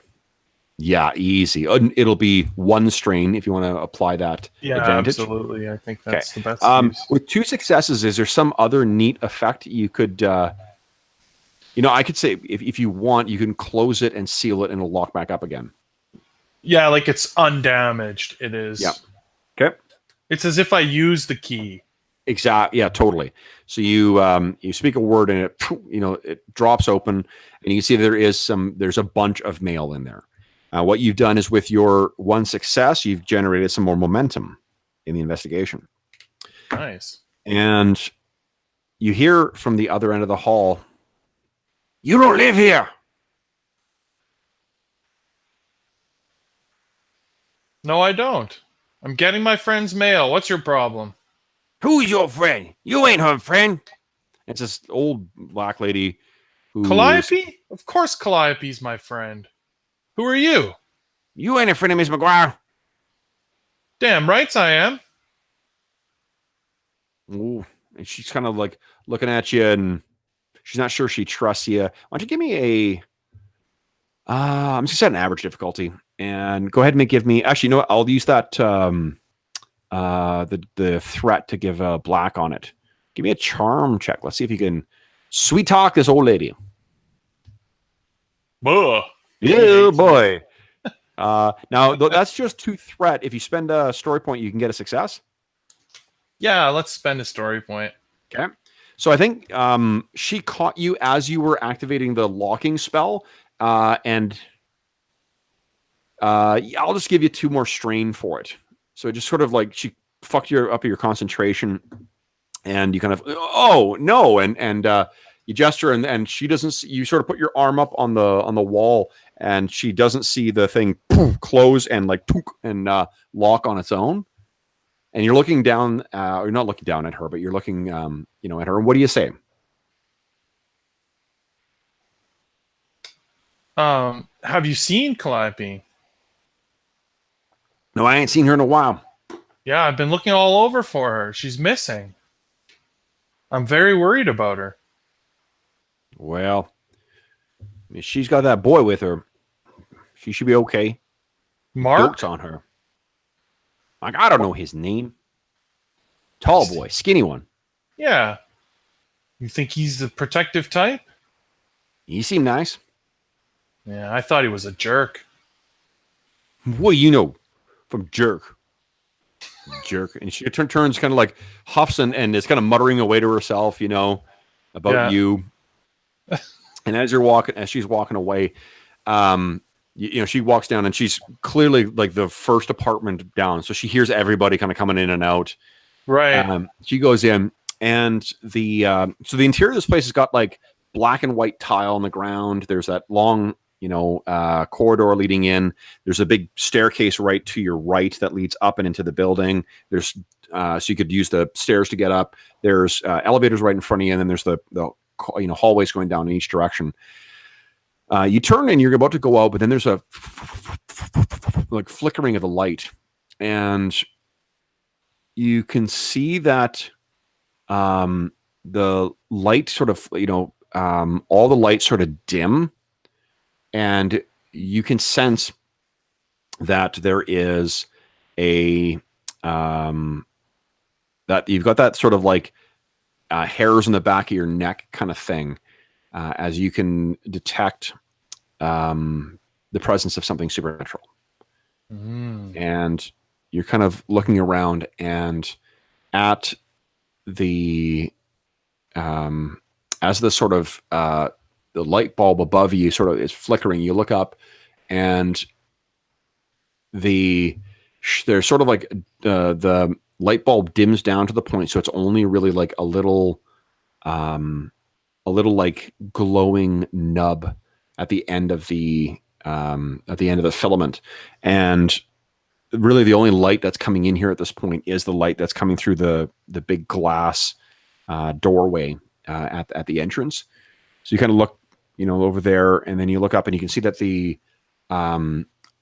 that darkness has seemed to have like coalesced into this mist that sort of drops down, hits the ground, and there's almost like a heap of like rags and tattered, pieces of cloth sitting there, and smoke and dark fog kind of falls out from this thing, and it shudders and jerks and begins to slowly rise up, and it looks as if you draped all these gray and tattered robes over the over like an invisible hat rack or like pole.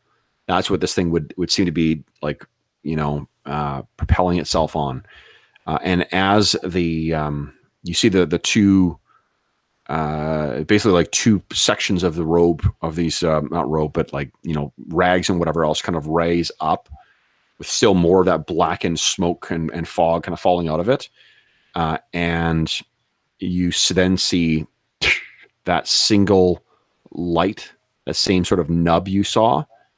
Would you give me let's see here. Give me our knowledge lore check, please. See if I know what this thing is. Yeah.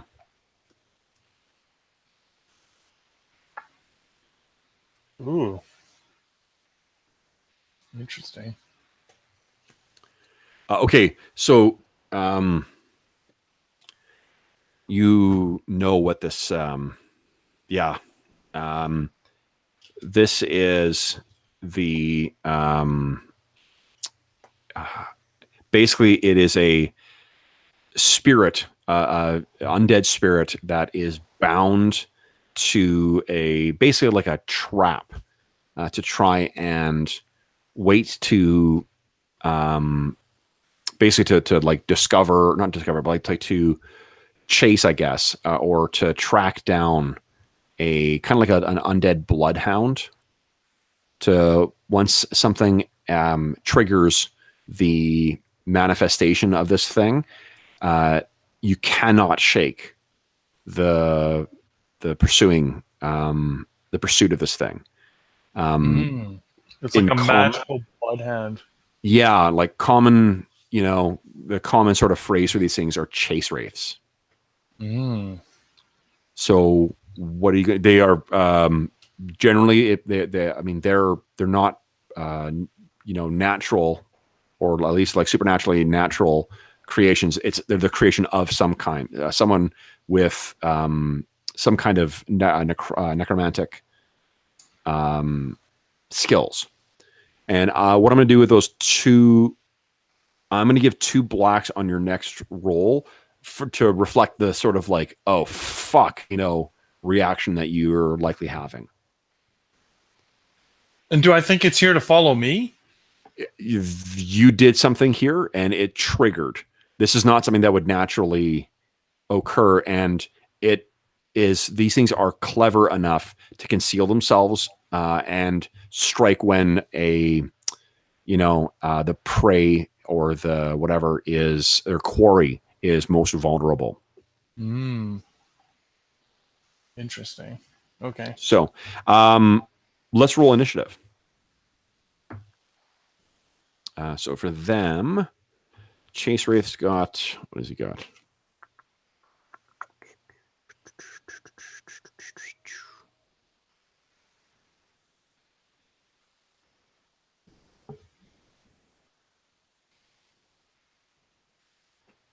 Okay. That's actually a lot. Shit.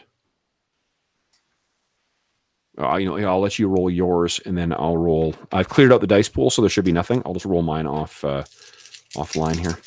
Is it cool, or is it? Yeah, I think it's cool this time. Okay, I got 2 successes. Okay, you beat me. How many? Oh, you rolled more advantage than what I did, so you could spend 1 story point to tie me and then go first. Well, I don't know. I only have 1 story point left, so I might use it to stay alive, I think. Okay. So then this thing is going to lurch forward towards you. Oh, here's what I need you to do. I need you to make it brings all of its will to bear on you. And this is sort of the way that the Chase Wraith tries to end its quarry's run, is it tries to terrify it into submission. So you can feel this horrible supernatural will pressing down on you. Your heart's racing. You can feel all the blood draining from your face. Would you kindly give me a discipline check? I've set the difficulty. Wow. Okay. Give me a sec here. I'm going to read the fear rules very quickly. My guess is that I'm feared. Yeah, that sounds...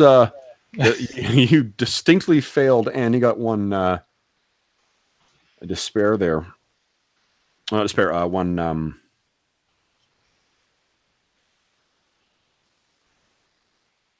You know what I'm going to say? Remember your triumph? Yeah. Yeah, 1 sec here. I'm going to... So the effects of fear. Let's see here.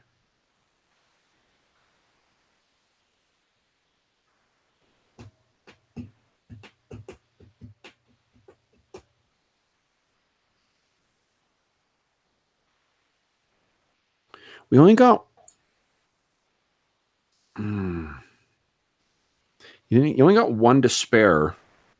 So I think what I'm going to say is that you have to spend your next turn doing nothing, but frozen in place. So you'll lose your next action. But what the triumph will let you do, or that's what would have happened. Then you sort of have, you hear the ringtone of your favorite cousin. I'm saying you've got it customized to a specific song. What's the song you hear when Ryan calls you? Bad Boys. That's awesome. So you hear bad boys come on. Why don't you give me another discipline check, and I'm going to give you a free upgrade on it.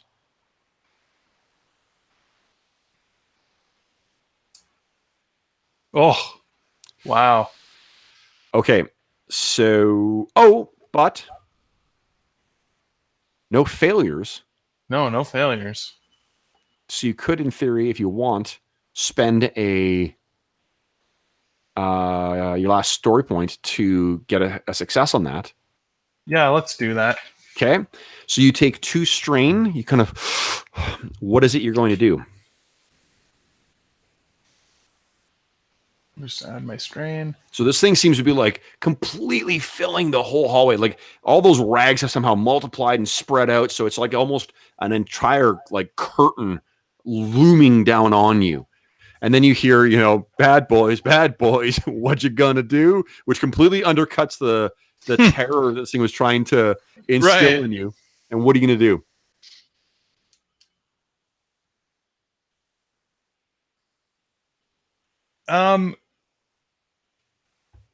My reaction is to use fire magic against this thing, which really fits my reckless nature. Yeah. Did you? Are you using your staff, or did you bring that fucking ring with you? I didn't bring the ring with me. Didn't bring the ring. Okay. So, okay, let me set the difficulty here. Well, tell me what I've got the difficulty at the regular attack right now. Is there anything else you're gonna add? Yeah, I'm adding fire to it. Adding a burn. Okay. Yeah. Yep. And see if there's any other. No, that's good. So burn is an active thing, which means you need to get that's like an advantage. Yeah, 2 advantage to trigger it. All right, let's see if I can get 2 advantage. Okay, here we go. Pow, pow, pow, pow, pow, pow, pow, pow, pow. No, but you do hit it though. So what does it look like as you like? What does the spell look like as you're activating it? I think that he holds his staff out, like right along his arm, and the end of it right out towards his enemy. Yep. And the sort of power builds starts at his armpit and sort of flows all the way up the staff. Yep. And then this force of energy, it tries to light on fire. It looks like it's about to light on fire, but then it just smokes a bit, and then the energy flies out from it. It'll still be like all it is just a burn. Like it'll still do fire damage. It's just that it doesn't burn. Is just it continues to do damage. Oh, I see. Yeah, okay. You're not able to get that. So it's like when you're using a flamethrower, but it doesn't catch, right? Oh, I see. So it still is fire. Yeah, there's this gout of flame coming out from the end. And you still have a maneuver. What do you want to do? Okay, what kind of I don't know the maneuvers in this game. So you can move, right? Oh, I see. Okay. Yeah, I'll move. I'll try to move out of the building. Sure. Okay, so you turn and you're racing. So we sort of, see you waving this thing and this thing screeches and recoils in itself as, as you turn and run.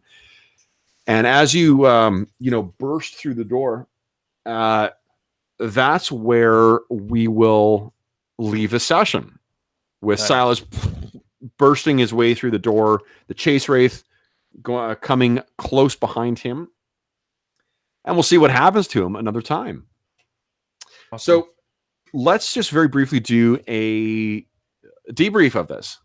So as a reminder for folks who may have joined us late, we created Silas Black's character tonight, and the purpose of tonight was to give a try to this magic system to see what like how this felt, whether this would be a fun thing, that whether we think our other players would like this.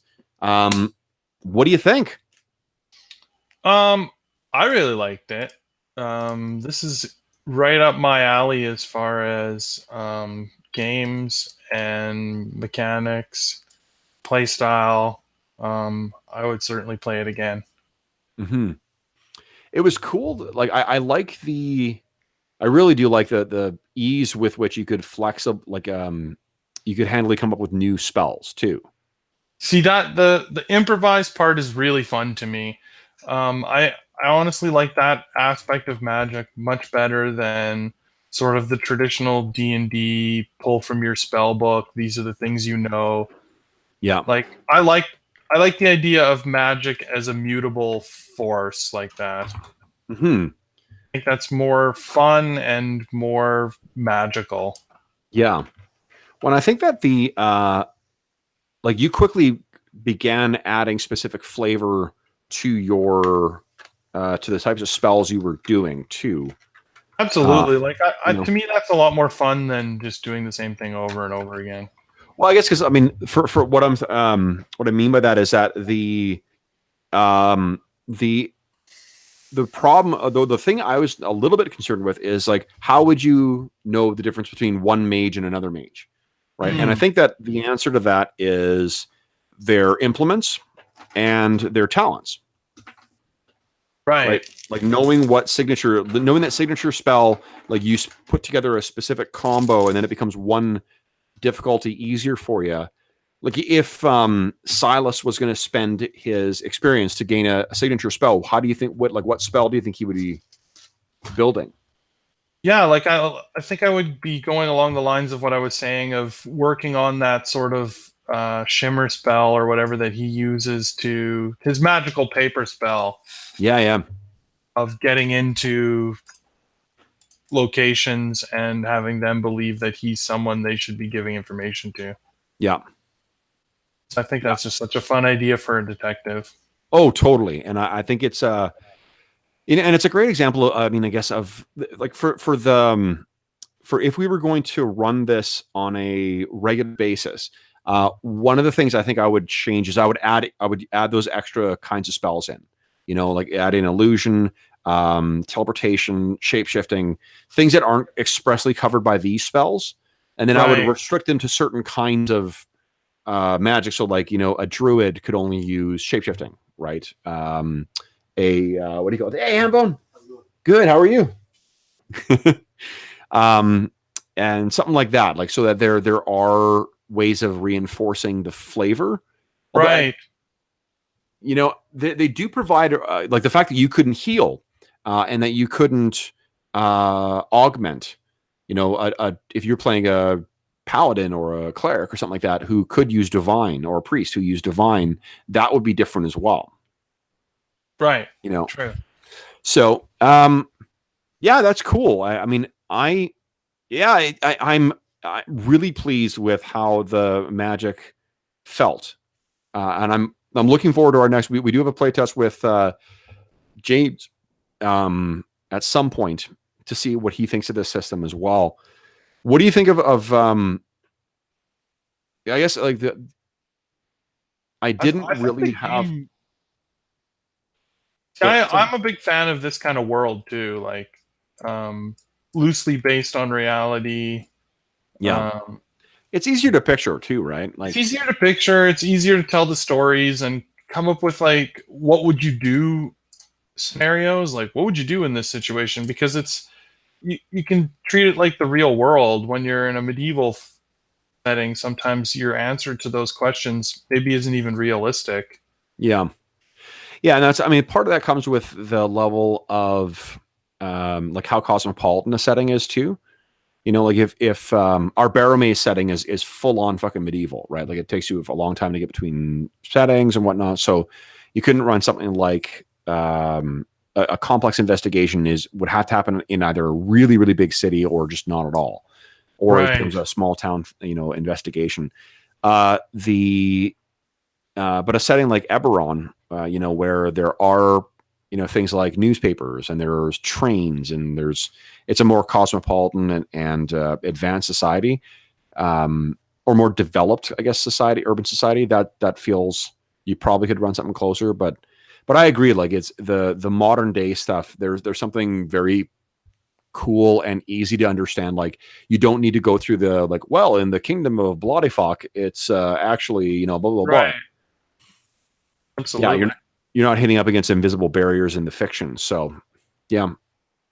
Cool. Well, Jeff, thanks so much for indulging my flight of fancy here to play test this thing. This was it was very helpful. I'm looking forward to trying this again in not necessarily the investigation, but seeing what you guys would do with spells in a more traditional fantasy settings. I think Yeah, absolutely. It would be fun to try this system out in a different world. I mean, that's the whole point of the game system, right? So yeah, yeah, and it's no that's cool, and I think it was balanced too. Like I'm glad to see how successful you were with most of your spells as well too.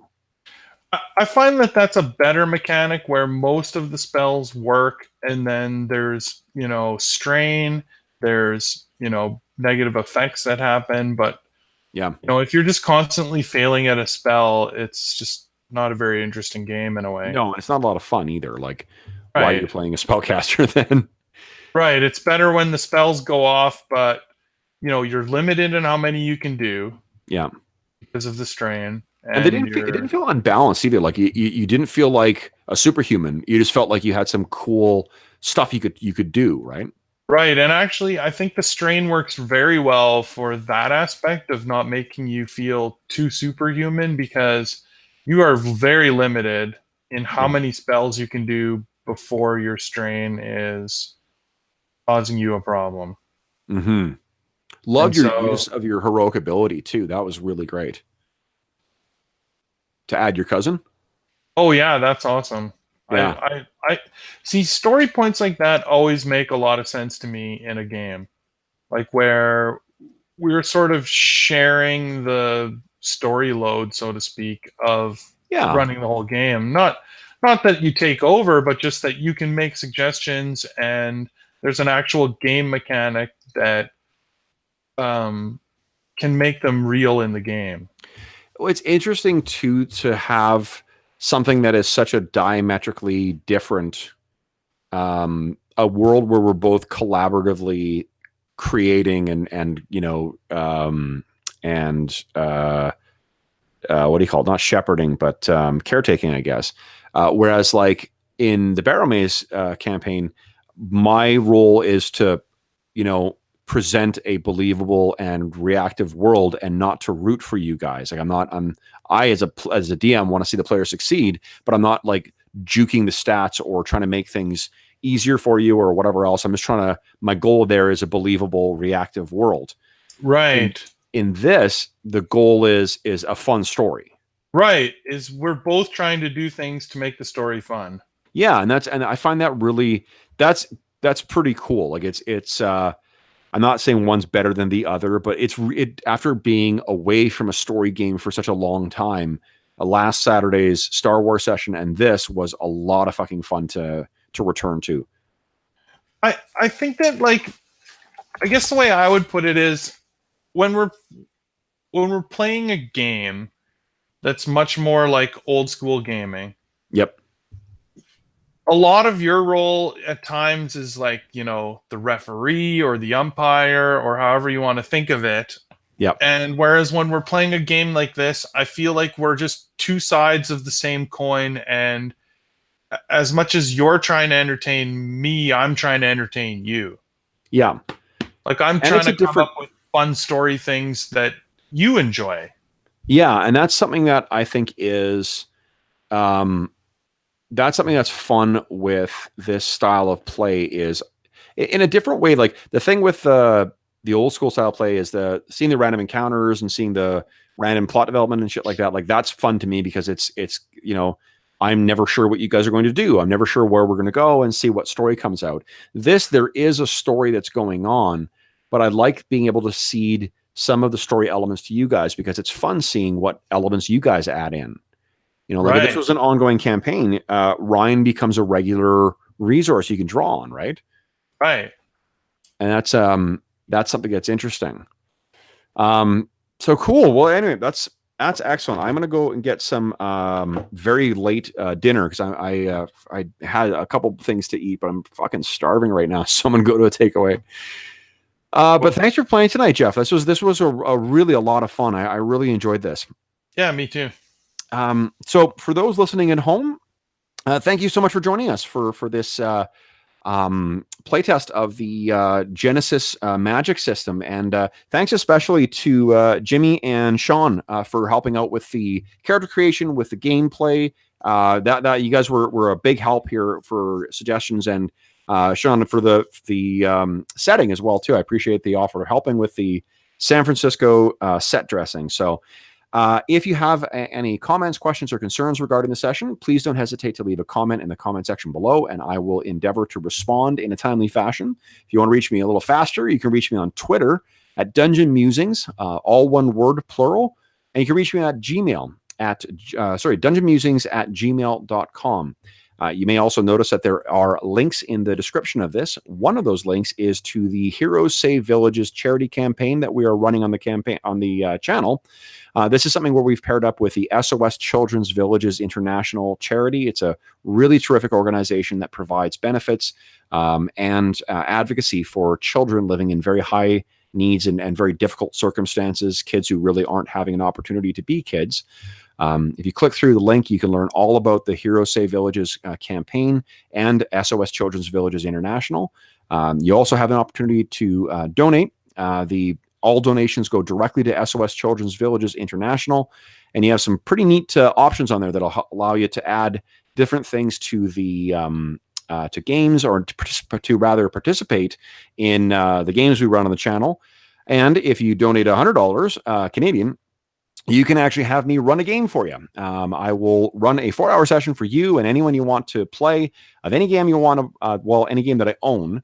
And if you want to see the results of that, if you look on the channel, you can see the first of those charity sessions was run last weekend, and we had a lot of fun playing Fantasy Flight's Star Wars Age of Rebellion game. So that is available for you with a donation. Now, this is completely optional. It's not something that is mandatory, so I don't want you to feel obliged. But if you have enjoyed the content in the channel, you enjoy this session, I just ask that you consider to click through and consider making a donation. Lastly, on the weekend of November 30th this year, so November 30, December 1, and December 2, I am participating in the Hobbsapalooza online convention. On Saturday, we've got a bunch of different games that are being run, a lot of old school games, but on Saturday, December 1st, I will be running a hack of the revised Stars Without Number and Godbound games to run a session set in the world of Bungie's video game Destiny and Destiny 2. So if you want to play a Guardian going, guns blazing against the darkness, you can sign up for that session at the link below. And on Sunday, December 2nd, I will be I'll be running Astonishing Swordsmen and Sorcerers of Hyperborea 2nd edition. So that'll be a really fun AD&D based OSR game that captures more of a swords and sorcery feel than D&D does. So if you want to sign up for either of those sessions, it doesn't cost you anything. You just got to sign up on the sheet and show up. Last but not least, I want to, of course, thank my players. So Jeff, thanks so much for playing tonight. I know you had a long week and you were feeling burned out. So I appreciate you giving it all the creativity you could for this improv session. So thanks again. Oh, you're welcome, Kevin. All right. So folks, that's it from us for today. Thanks again. And we will see you again very soon. Thanks all. Bye-bye.